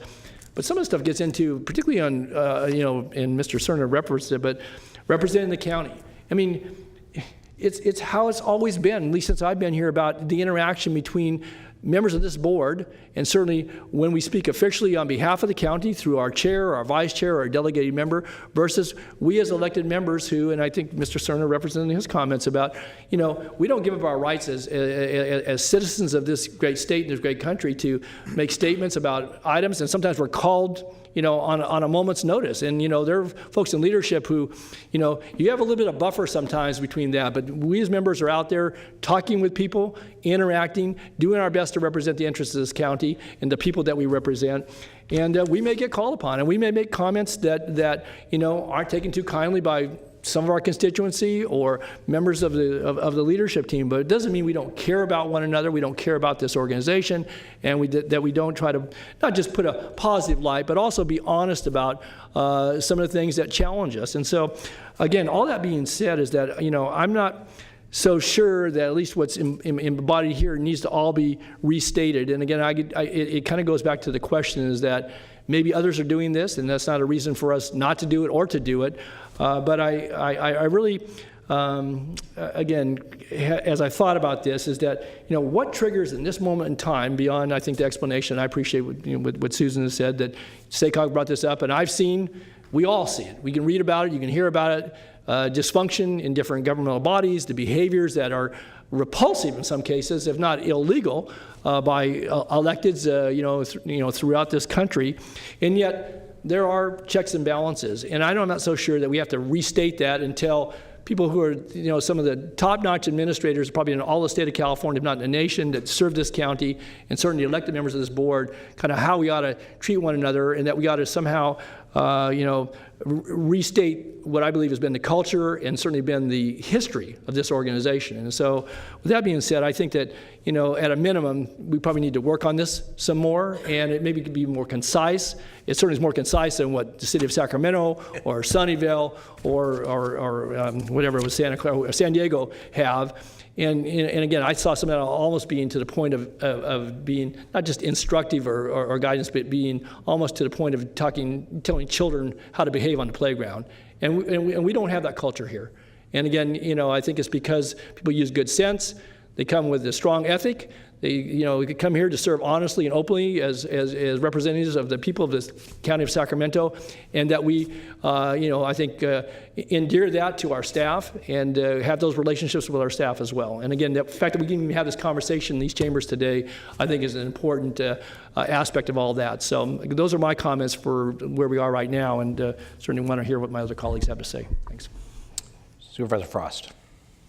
I want to thank David and the staff who put this document together, and Supervisor Peters for bringing it up. I was just in a meeting a week or so ago in SACOG where we adopted a guiding document such as this, or like this. And I just wanted to make a couple of comments regarding I think this is a good idea. I kind of view this as something that we can look to as guidance. We might not all think of all these things. I read through this and I was like, oh gosh, this is comprehensive. They really covered all the bases, and it's good to have a reminder of what's proper and what's not proper in the workplace. Where I come from, in my world, what I've learned about people in general is that we don't all come from the same walks of life. There are many of us have different, we all have different communicative competencies. And so when you say something to me, I may not hear what you were trying to say to me. And so how we understand things is influenced by the way we were raised, the culture we came from. There's many contributing factors to our communicative skills. And so I think having a simple, brief, aspirational document that describes a code of conduct for our county leaders and our employees is practical in nature. I looked at the document from Sacramento City and I was overwhelmed. It was so long. It's like, who's going to read that? I think keeping it simple will give us a better chance at reaching more people and influencing how they think about the workplace and conduct in the workplace. I don't think it really has teeth as far as being an heavy-handed enforcement document. I think it's more of a gentle reminder, and for some people, maybe an educational awareness of things that are proper and things that are not proper in the workplace. And so I think you did a great job, and I want to thank you for it, and I'm going to support it. Okay, I will just chime in that I don't think, and we do have one card, by the way, from the public. I don't think it's a bad idea, particularly with everything that's going on in the world, in business and entertainment and politics and everything else, to have a code of conduct. I don't think this is it. And for many of the reasons the Supervisor Natoli stated, I'm in full agreement that I just don't think this is it. So with that, Frederick Gale, please.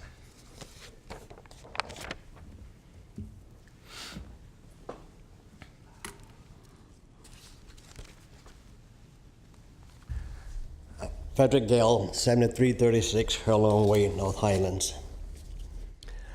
I think I've been attending meetings for over 30 years here.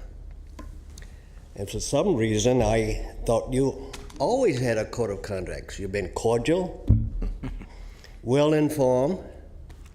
There are some differences, but you took the oath of office. And I always say this is the Supreme Court of government for this area. So whatever you're doing, undoubtedly you have a code of conduct. You've been competent, no Chicagos, no Kansas Cities, and whatever. There are local governments. People have been cordial. There have been some little eruption, but I think you're doing a tremendous job. Something to be proud of. Thank you. Thank you. Can you come back to every meeting, please? Got a lot of them. Thank you, Mr. Gale. Supervisor Cerna. Thank you. So I think it's been a good discussion, and I think it's clear, though, that it spans the gamut of interest in this and interest in different forms of this. You heard in my earlier comments that I am certainly not opposed to what we know is guiding us today, what has guided this county and its executive team and its Board of Supervisors for nearly 170 years. But I'm also hearing that there's interest, especially given the times, given the fact that there is a tighter microscope on behavior, which I think we all understand and respect. That I think this board wants to do something, wants to acknowledge that, wants to somehow enhance for the public the fact that we consider transparency and appropriate conduct between each other, between the board and staff and the board staff and the public, a certain way, one with respect and dignity. And I think as Supervisor Natoli rightfully mentioned, that does not eliminate the fact that we're all passionate people about the things that are important to us and about the things that are important to our constituents. So in light of the fact that I still am hearing interest in doing something, and given the fact that for me, the word code, so a code is something that is enforceable. That's something, the way I understand the definition of the word. If you think about a building code, well, a building code is not aspirational. A building code is to enforce the law for construction standards, public safety. So there's a bit of a conflict as far as I'm concerned when it comes to the term code and what David brought before this board, which is, as he mentioned and acknowledges, is completely aspirational. So here's what I'd like to suggest. I'm going to put in the form of a motion and look for a second.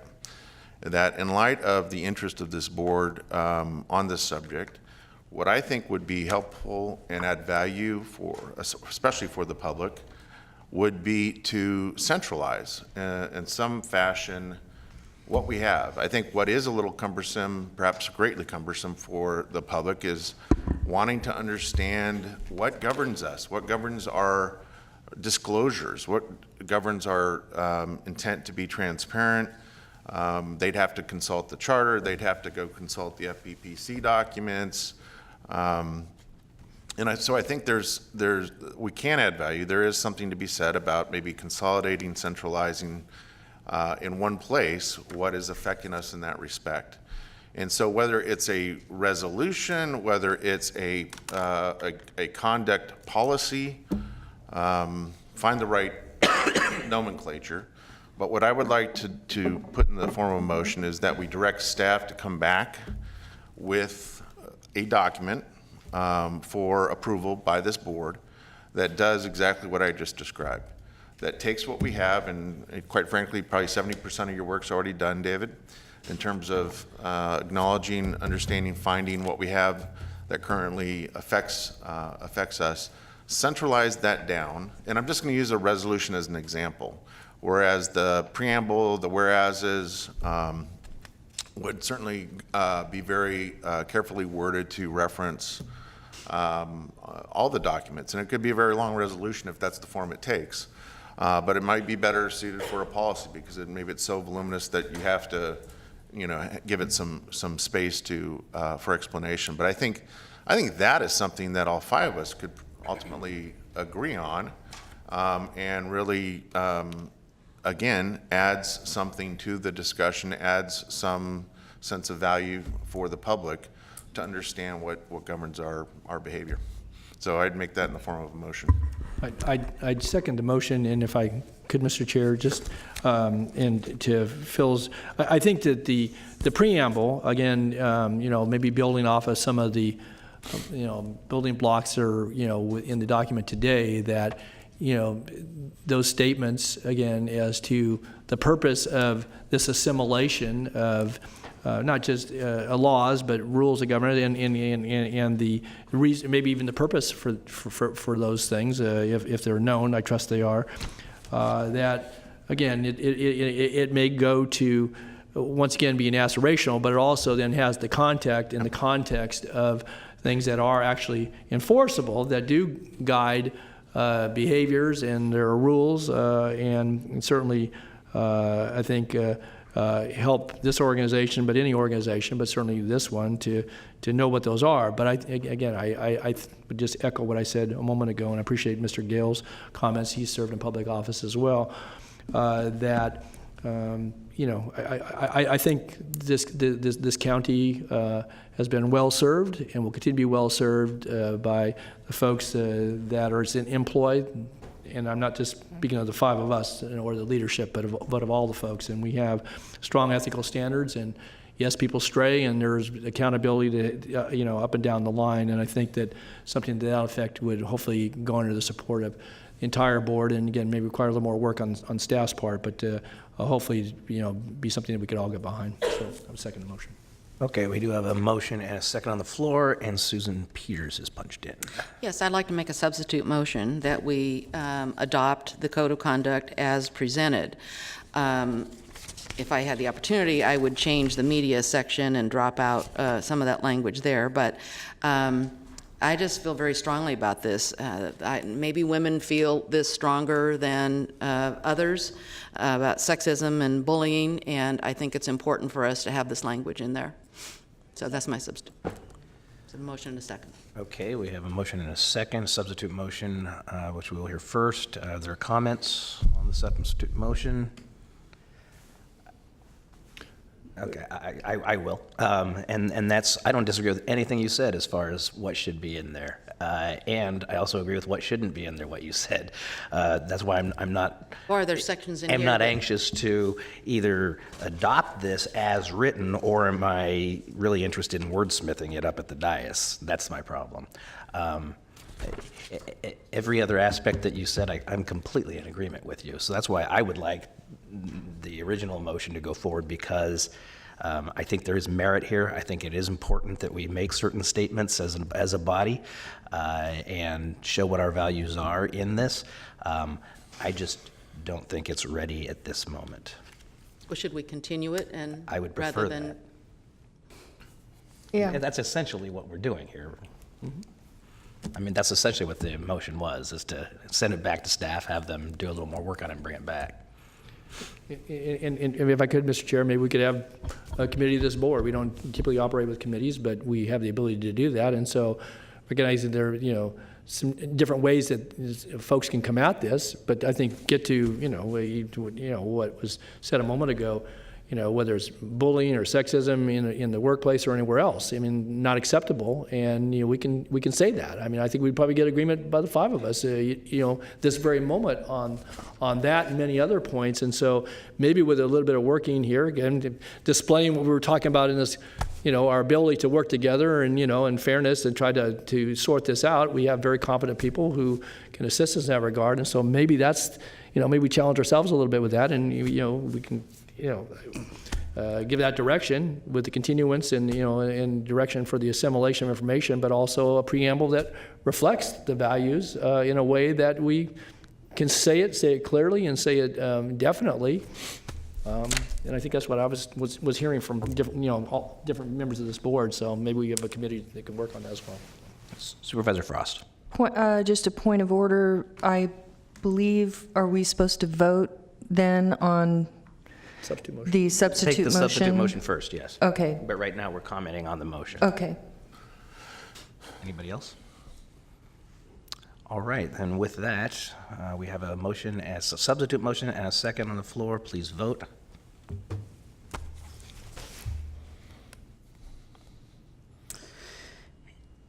It fails to pass, so we will take the original motion. We have that motion on the floor with a second. Please vote. Before you vote, Yes. I'm sorry. Sorry.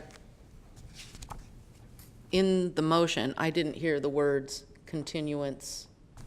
Maybe there were a lot of words. Are Maybe you I looking missed for a that. date certain? Is that what you're looking for? Yeah, when can we have this back? I just want to be clear what you are requesting us to do. What I'm hearing is to the material that Mr. Devine presented is to bring that back to the whole body with a resolution and Not that- necessarily a resolution, could be a resolution. I just do that as an example, as a kind of a structural example. It might be a policy. I do have an objection to the word code, because if it's going to remain aspirational, a code is not No, aspirational. I understand that. Yeah. The reason I want a clarification is, what exactly are we bringing back to you? Yeah. That's what I'm trying to get guidance is that, are you looking for us to take another attempt at writing something up? Resolution for us is a fairly easy endeavor. I mean, we could just say, these are all the documents that we have that govern us, and we can bring it back. And what we could do at that point, I know board members do not like to do a lot of wordsmithing up there, but this does govern the board. If I could offer, if we could just bring that back, and then we can have a discussion about, rather than us attempting what you all would like in the preamble, is you can have that discussion at that point and add language and give it back to us, and we can bring it back for adoption. But you'd bring some initial verbiage. So we're not just For going us to to chew write on. the whole thing, spend hours up here writing the whole thing, right? Okay, we will attempt at some verbiage. Just realize that when we bring the verbiage, don't shoot the messenger. No, that day. let me, as the maker of the motion, let me just stress that I'd be more than happy to spend time working with the executive, with our head of personnel, to kind of go through what has already been assembled and pick through, for instance, to Mr. Natoli's earlier point, there's plenty in here that is actually enforceable, already enforceable. There's all kinds of ways we can go to jail, right? I mean, there's all kinds of violations of Form 700, how we get fined. The charter language itself is enforceable. We know that. Provision 74, which actually 74, yeah. speaks to sanctions if an elected person engages in misconduct. Yeah, I think what I was trying to get at is we will give you some language. Yeah. I just want to make sure that when we bring that with the understanding, it's a broad language. Yeah. We're just putting it out there for discussion. But I'm offering to help you get it in a form that I think we can I don't start know what from. you're so afraid of. Mr. Gale says we're very, very nice people. Mr. Chair? Yes. Again, just in light of the conversation, and I don't know, again, it require both my colleagues, but maybe Supervisor Peters and Supervisor Cerna, if they're willing to work together, because we do work together pretty well up here, sitting with the county executive could at least, it may help boil that down to the point where, there'd be concurrence. And again, I'm not volunteering by his time, and, if there's a willingness to do that, but I would suggest that may be the way to come at this too. At least, again, obviously, then you can have something, come forward here, because it sounds to me like we're much closer to be on the same page than not. And Yeah. So I'm just looking at board direction. Offer that as a thought. Yeah, that's what I was going to suggest, is that since I'm the one who brought the idea forward, that I'd be happy to work with you on it too. Okay. As Don suggested. And as the maker of the motion, You got a woman from the board and the only person of color willing to work with you. So the motion is that I'm going to work with Supervisor Cerna and Supervisor Peters, right? Yeah. I have a question. yes. Is the proposal to change it from an aspirational document to an enforceable policy? Is that what I want to make sure I understand correctly? No, it's a great question. So I just want to be clear. The general intent is not to work with what has been presented in the form of this draft code. I object to code, first and foremost. It's to work from this. This is a compilation of all that's currently in law. Currently in law per our charter, currently in law per FPPC guidelines, currently in law per AB 1234 governing sexual harassment training, all the things that currently affect us, govern us, some of which are extremely enforceable. And so my vision for this would be that whether it's a resolution policy, we would expressly call out what is aspirational and what is today enforceable. So it actually, I think, would actually ultimately have much greater teeth in it, as the public would interpret it, than the draft code that's been presented here today. Yeah, well, I haven't seen any of those documents, so I'd like to take a look at them before I agree to anything. Okay. What I will do, if that's what the board does, I'll set up a meeting with Supervisor Cerna, Supervisor Peters, Mr. Devine, and we'll go over the documents we have and then bring a document back. If you can just give me a little bit of flexibility on the date to come back, I just want to, with all the other things we're working on, I know this is important, but I don't want to put a date that we can't meet, so I'll communicate the date back after meeting with both of you. Yeah, but by the summer. I mean, Oh, we yeah. have been working on this for 6 months. Summer of 19. Fair enough. Yes. Yes. Fair enough. We could do that. All right. Please vote. And the motion passes.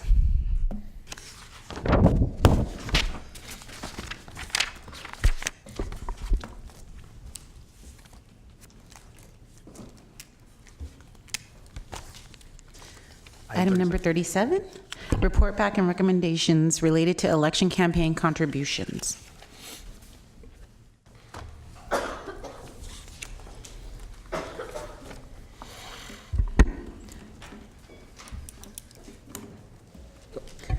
Good morning, members of the board. Florence Evans, clerk of the board.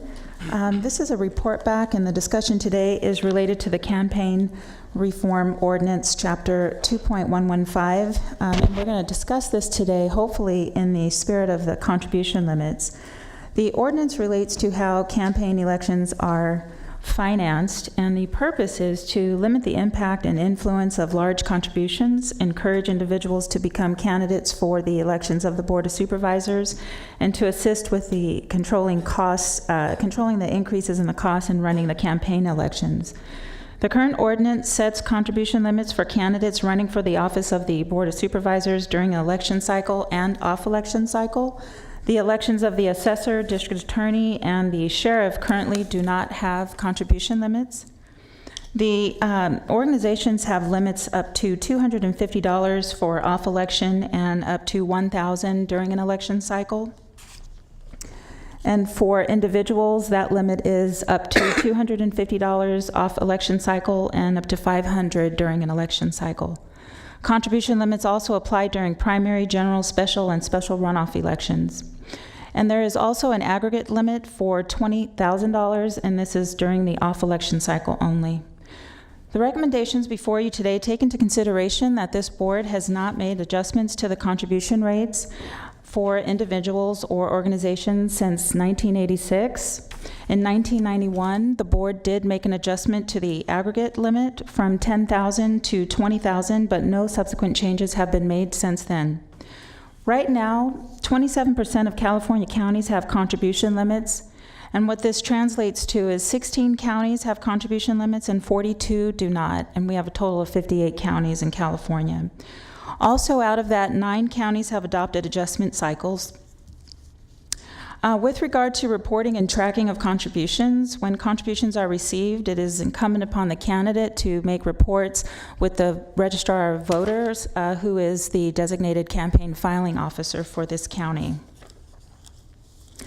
Committees who are making contributions or expenditures are also subject to qualification by the Secretary of State, and they may also be subject to making reports with the Secretary of State, the Registrar of Voters, and/or both.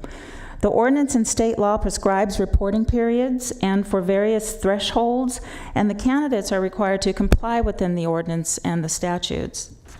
Records of contributions for the election of the Board of Supervisors are maintained by the Registrar of Voters and also is available online for public access at any time. Based on our findings today, what's before you in terms of recommendations is that you may want to keep the current limits as they are, eliminate contribution limits, make a one-time adjustment based on current consumer price index for the urban areas, amend contribution limits, and also set an adjustment cycle. And if you choose to make any changes today we'll take direction from you and we'll come back with those proposed changes. I do want to point out that if you do consider making any changes based on the current CPI, I can give you an estimate and let you know that those ranges for individuals would be between 138 to 150% increase from what it is today. And for organizations, that would be anywhere between 92% and 107%. And that concludes my presentation. Supervisor Serna. Thank you. Thank you for doing the research on this, Flo. Yes. But as to your last point, you may have answered my question. It was still, even after reading the board letter, a little confusing to me what was being proposed for discussion. Is it a CPI adjustment starting from this day forward, or is it a CPI adjustment from 1987 or 86 or whatever it was? What we did was we looked at the incremental changes accumulating from 1986 to 2018. That's why the big jump. Yes. Okay. And then for the aggregate, we started at 1991 because that was the last adjustment that the board made. Okay, so basically, what you cited is the cumulative effect of 2.5% to 5% a year, something like that. Correct. All right, thank you. Supervisor Frost. So I first want to thank the staff and Florence Evans and legal for reviewing all of this. I was the supervisor who brought this up. Mostly what I had on my mind was that the campaign finance laws in our county had not been reviewed or looked at since 1986. And over the past few years, there's an increasing amount of what they call independent expenditures with political action committees. And the way the money flows with these independent expenditures, in many cases, it's difficult to track where that money comes from or where it goes. You can actually, at the state or federal level, if you're a PAC, you don't necessarily have to report. So by just the spirit of our campaign finance law, I believe there was a lot of, from what I understand, there was a lot of thought that went into it, and I believe it was in the spirit of our campaign finance law is good. What I'm wanting to look at is possibly having a conversation around bringing it up to date and see what my colleagues might feel about just bringing us up to date and maybe figuring out how we can get back into what's more current based on what other counties in California are doing. So my intention was just to open the conversation and see how you folks felt. Supervisor Natoli.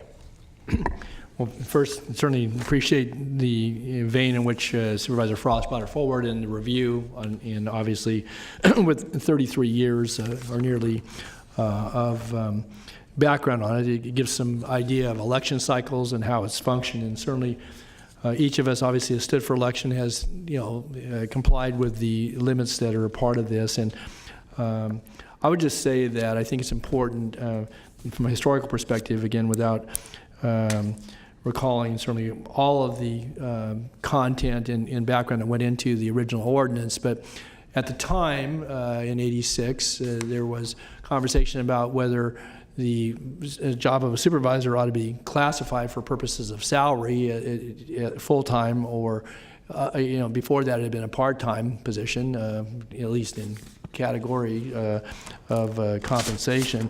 But also because of some of the election cycles in leading up to the '86 election cycle, of what was at least touted by some as being undue ability for certain members or organizations in the community to bring to bear significant campaign contributions, and particularly development interests at the time. The county didn't have the now 3 of the incorporated cities that it does, and a lot of development activity, and there was a lot of concern that there was, the ability for folks who had that wherewithal, but also then because of decisions that were to come before this board, that they were, able to bring that to bear, obviously, in the campaign efforts. And so a lot of deliberation, and certainly those are all a matter of archival history, and people could watch, we did have cable television at the time and could see that for themselves. But I would just say that I think that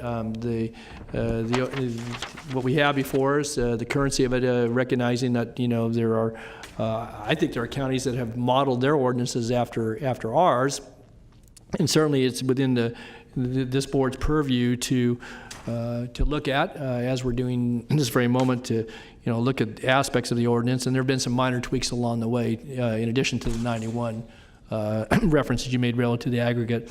But I would just say that I think a basic premise here, recognizing what Supervisor Frost said, and actually when you brought the item up last fall, concerned that somehow now that playing field has become unbalanced because of Supreme Court rulings and the introduction, obviously, and the wherewithal that organizations that bring independent expenditures to the forefront during campaign cycles. But from the standpoint of contribution limits and the aggregate and the the limits on off-year fundraising, I think they're there for a very good purpose, and it is so that. Maybe tying this back to at least the conversation we had earlier today about, obviously these are seats by which you have to vie for them. You go before the voters of the respective district. It requires expenditures of a political nature to do that, and there again, it puts some burden for obviously the candidate and their supporters to raise sufficient funds to get the message out. But I will say that. The limits that are currently in place, I think, make for a fairly level playing field. Again, $250 or $500 to many folks is still a lot of money, but it's not an inordinate amount, and it certainly limits the ability for those who have more wherewithal to, at least from that perspective, to bring kind of undue bearing to the electoral process. And so, again, with a thought that certainly I don't wish to hamper, people's opportunity to run for office, but I do think that these, provide some election limits that are reasonable. It does allow for off-year fundraising, and I know that folks have been good at adhering to them, and so I think that they're still relevant, and very frankly, would be of the mind to support what we have in place currently, unless it can be demonstrated pretty clearly that for some reason these are unreasonable. Supervisor Cerna. Thank you. So first of all, I'd like to thank Supervisor Frost for bringing this to the board in the way that she did, as a respectful discussion. And I know that the subject of augmenting our ability to reach voters as candidates every 4 years can be a very can be a very frustrating thing when you have the lowest limits anywhere in the region, which, correct me if I'm wrong, I believe is still the case. I know it can be a third rail, right? I mean, the public looking from the outside in, saying, hey, there's a board of supervisors considering how to pad their own campaign accounts with a prospective increase, can be very politically charged. It can be very unpalatable for the voters. But at the same time, I don't disagree with the notion that independent expenditure committees are somewhat empowered when the limitations are as low as they are, because where the playing field is not even is that those IEs, those independent expenditure committees, don't abide by the same restrictions. They can go raise unlimited funds, as far as I know. And so now you have, in theory, in concept, a party, lowercase p, that can have access to extraordinary resources to go head to head with someone that by law is restricted. And when it comes to each of us, we have almost 300,000 people in each supervisorial district, and then a subset of that, of course, are voters, but it's still an extraordinarily high number. What's most frustrating for me is the inability to have the resources to, even when you're running unopposed, to be able to communicate with your constituency, your voters, about what you're doing. Not necessarily why you should elect us or re-elect us, but what you're doing. And so that's why I think there's some merit to having the discussion. So that's one point. I just wanted to kind of set the table with that comment. But the other more substantive one that I'd like to put out there for discussion, it's not necessarily a proposal yet, is that, I can speak for myself, that even given the limited amount of campaign funds we're permitted by law to raise, especially during the 3 years between election cycles, I know that I use a substantial amount of those funds, not for campaigning, but for good community causes. So whether it's a parade down Franklin Boulevard and they need some help with funding, that comes out of a political treasury. Whether it's opening day celebrations for Natomas Little League, that comes out of a political treasury here. And so, and that's on the up and up. That's legal to do. But again, because of our limits, we don't have the ability to have those resources readily available as much as the city council down the street or legislators, a couple blocks away, to do the same thing. And so what I would put out there just for folks to think about is what is the concept of conditioning the ability to enjoy a higher limit based on commitments by us to use a portion, some minimal portion of our political treasuries for those good causes. So in other words, and this has nothing to do with the CPI, I'm just going to use some round numbers that are easy to discuss here. So for instance, if we were to go from 20,000 a year, calendar year, in those 3 off-year cycles to 40,000, so 100% increase, but condition your ability to get to 40,000 based on the fact that a quarter of that money would have to be, a minimum of a quarter of that money, so 10,000, would have to be used for things other than your reelection campaign, could be used for some of the examples that I already mentioned, in addition to a whole host of other things. That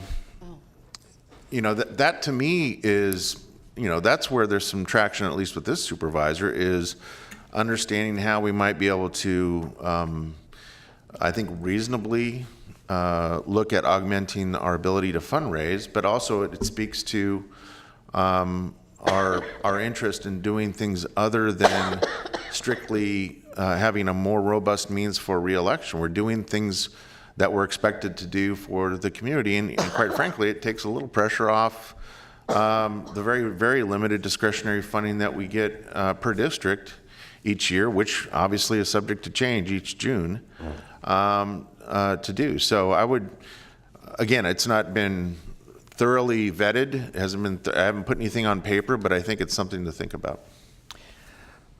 Okay, I'll give you a few comments. I don't think that earmarking and requiring certain kind of expenditures, I don't think that that would be legal. I don't think you can do that.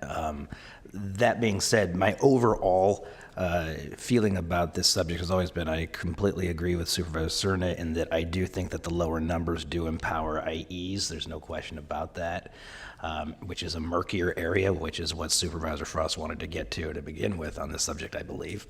I also, we talk about the third rail, and most people think, there go politicians, raising their own, ability to raise money and all that. But funny thing is that people who think that such low, draconian almost limits are good government, they're wrong. They're actually the opposite.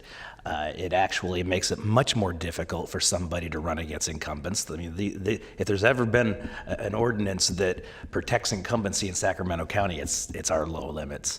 Because we have the benefit of free media. We have the benefit of, by virtue of what we do for a living, we're out in the public. Our name ID is higher. For somebody to come from a neighborhood level who's an activist who wants to run against a supervisor with these limits, it's almost impossible. And so I think that while the intention may have been good government, I think that it went in the other direction, and it actually is not. So I would like to see them revisited and see changes made. Supervisor Frost. I just want to point out that I completely get what Supervisor Kennedy is saying about competition. It's much harder to unseat an incumbent when you have low contribution limits. And I think I just wanted to,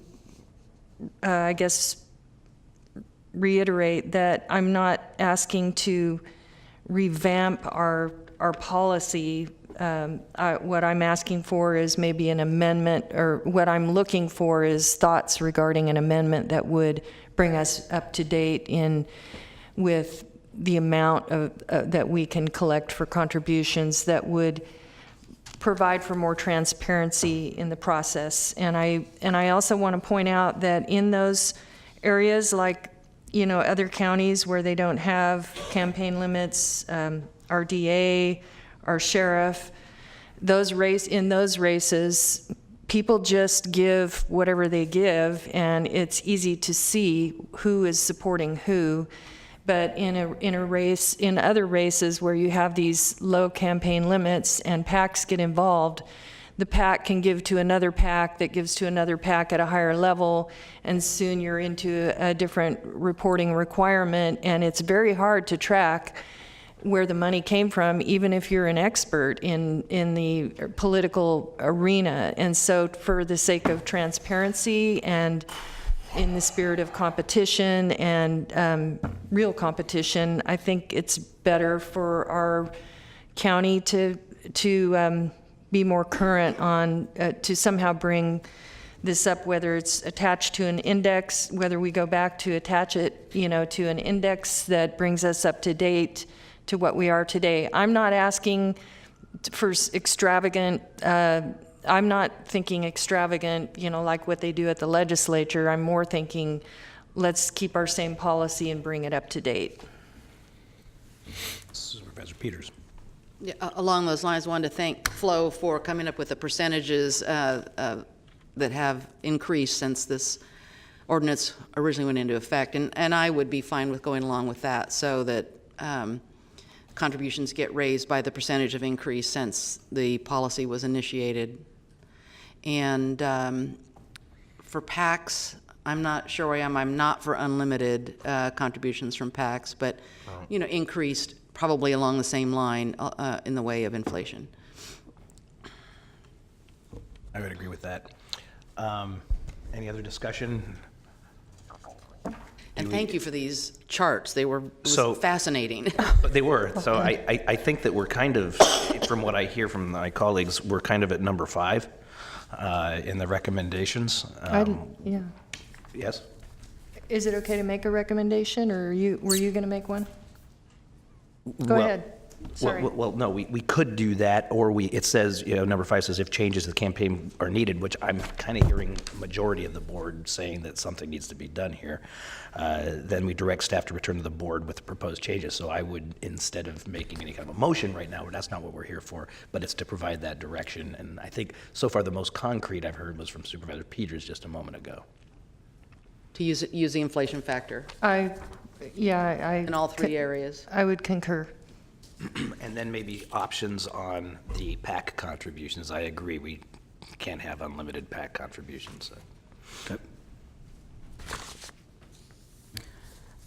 Members of the board, I just want to clarify. So we're looking at making amendments to the contribution based on the CPI. There was also a recommendation in here that you could do it one time, or do you want to have an inflation cycle? I'd say you ought to update it every so many years, 5 years or something like Or that. every election cycle. Every what? An election cycle, look back every 4 years. Unless that makes it too difficult to. Yeah. That's every 2 years. That's every 2 years. Yeah, that would be every 2 years. All right. And that currently, the ones who are doing it, what seems consistent with at least 3, if they do it, they're doing it every odd year. On odd years is when they're doing that. So Doing it every 2 years it makes it pretty Every frequent. 2 years? I think they're doing on non-election years, that's what she means by that. Correct. And but I also think if we're going to use CPI on all of these, that it not come out to $242.66, that you ought to roll it to the next 5. Round it, got it. Thank you. Yeah, we round it. Yeah. My accountant thanks you. Yes, really. I think we'll come back then with an option with CPI, looking at odd years, is that okay, or you want every 2 odd? Every 2 years on odd years, that makes sense. Okay, we'll do that, and then you want options on the PACs? Yeah. 2 options. 2 options. Anybody else? Maybe 3. Yes, sir. Question though, so in looking at the CPIs, you're not looking at changing the aggregate amounts? I do actually have a handout if you want to look at that. I think that just in light of what Supervisor Cerna mentioned, that is one option that this board may consider. Yeah, I get that, but I just want to know what the direction was coming out of the board. So yeah, I'm there are sorry. other I options. didn't mean to So, speak out of again, turn.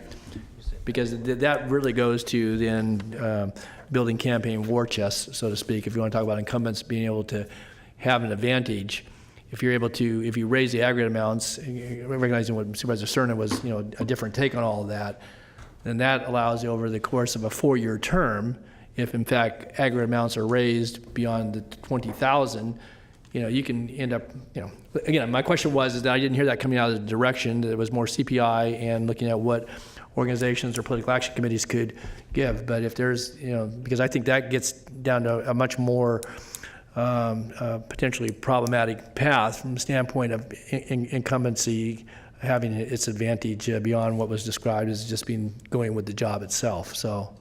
Yeah, I was going to ask a follow-up question. Okay, You just okay, I wanna did be that. clear I on that, yeah. didn't have that clear direction. Yeah, I would chime in and probably respectfully disagree with Supervisor Natoli in that with 350,000 residents in each district, $20,000 is not that's hardly what I would call a war chest. Yeah. No, I'd say, but no, I agree. adjust- I'm saying, but if you increase the aggregate amount that's my point being, there was no direction around that, so. Because the question I have is that we're going to do the individual, we're going to do the CPI adjustment. Do you want the aggregate amount adjusted by CPI too? Yes. That's the whole point. Yes. Okay. No, that's why I just want Yes. to be clear. The individual and the organization and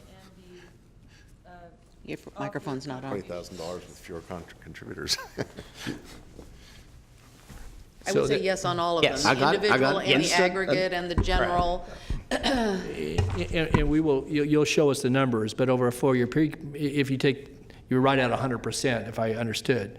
So we take it to 40,000 times 4, which would be 160,000 that could be raised in the off year, let alone any carryover. So, okay. We'll get a chance to see this back. Okay. All right. Thank you very much. Thank Good you. work. We do have some off-agenda speakers. Dan Adderholt. Now, Dan, you've turned in 2 cards. Can I address both of them really quick? If you do it really quick, you can. Yeah, I want to do it really quick. I just want to let you guys know I'm the new NCA executive board member for Natomas Community Association, and the new head exec of the homeless committee for Natomas. I just won the election. What I want to talk about is me and Meca River Homeless Crew and Mercy Peddlers and the president, Erica of NCA, all agree that we would like to have signs put up on Garden Highway for littering and illegal dumping. And we have put forth a reference to you guys, and we haven't heard back from you guys. And we checked it, and it says it's escalating, but it just keeps saying escalating. And the number is, hold on. Sorry, I'm trying to get it really quick.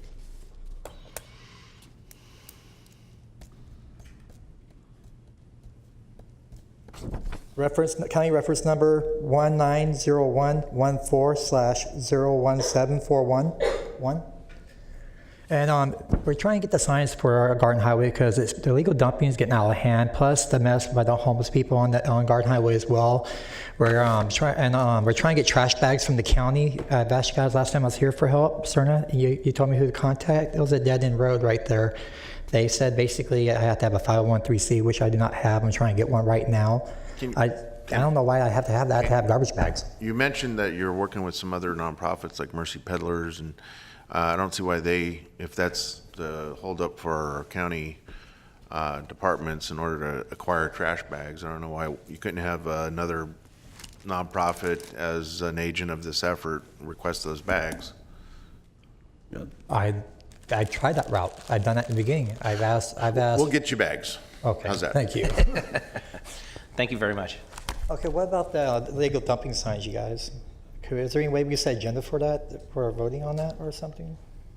So you're commenting on items not on the agenda, right? So we have to have very limited conversation about it. No action can be taken.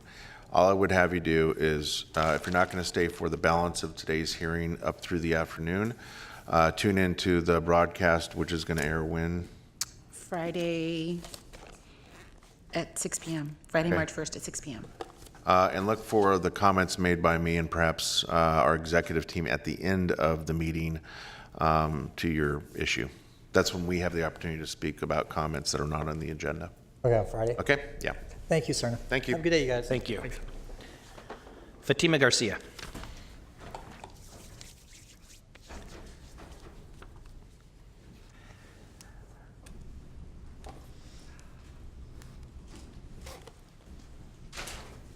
Good afternoon. Okay, so how you always want to do this? You want to do 2 minutes each, or you want to just do a block of 6 minutes among the 3 of you? We could do a block of 6 minutes if that's thank okay. you. Thank you. Thank you. And I'm going to let our member go first out of respect. Good morning. Morning. Buenos días. Buenos días. Morning. Mi nombre es Teresa Cardoso. Yo trabajo como janitor. My name is Teresa Cardoso. I work as a janitor. Yo he trabajado por 12 años con mi unión. I have been working as a union member for 12 years. Y gracias a mi unión Thanks to my union, tengo mi aseguranza médica, I have a health insurance. beneficios y sueldos.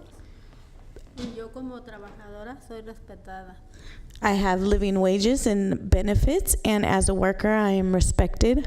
Y estoy aquí para pedirles que contraten a una compañía responsable y que respete a sus trabajadores. And I am here today to ask of you to encourage to hire a responsible company, and so that we can be respected as workers. You want to say something? And I'll let you go over time a bit to allow for the translation. Thank you, I appreciate it. Sure. Good morning, good afternoon. My name is Christina Alvarez. I am an internal organizer for SEIU USWW. So I just want to say thank you to our members for being here and for you for being here as well. So SEIU represents, thank you, 45,000 workers in the state of California, including janitors that clean these buildings here and all over Sacramento. And yeah, I'm here regarding your decision to not continue with a responsible janitorial contractor for the buildings of the Sacramento Housing and Redevelopment Agency at 630 I and 801 12th Street. The majority of these workers are women, and they clean late hours and alone.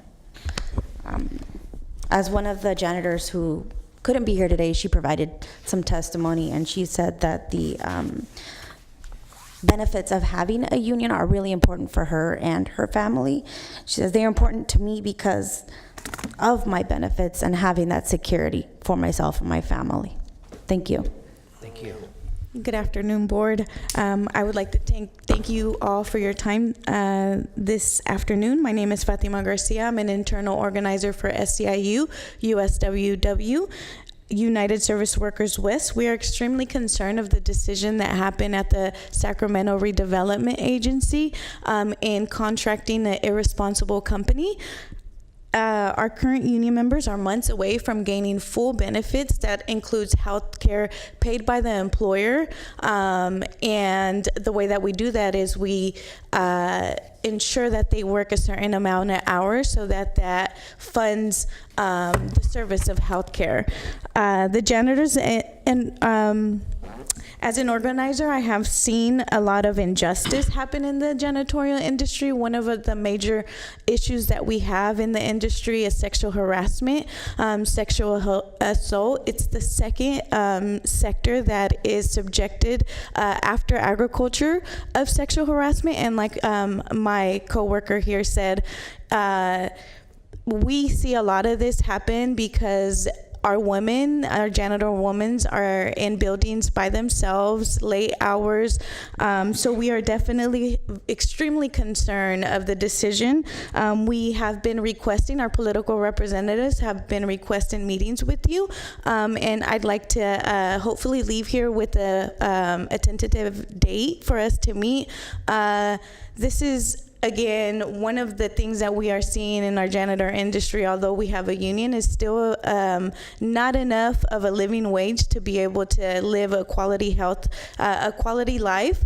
So we are here to encourage you guys to take a look at what's going on and to meet with us so that we could further talk with more facts and we could have a more thorough conversation together, as this is going to impact our membership directly with the quality of life that they'll be able to, that they have an opportunity to gain or an opportunity to actually be taken away from them. So again, thank you for your time, and that's why we're here today.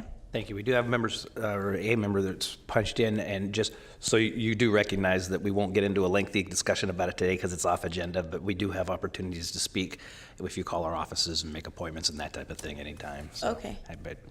Supervisor Serna. Thank you.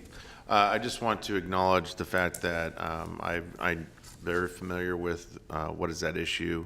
I have been approached by the head of the Central Labor Council about the circumstances on the subject that you've brought to our attention on off agenda here. My understanding is that it's a federal issue because it has to do with how SHRA is funded, and that has what has really affected the process to date.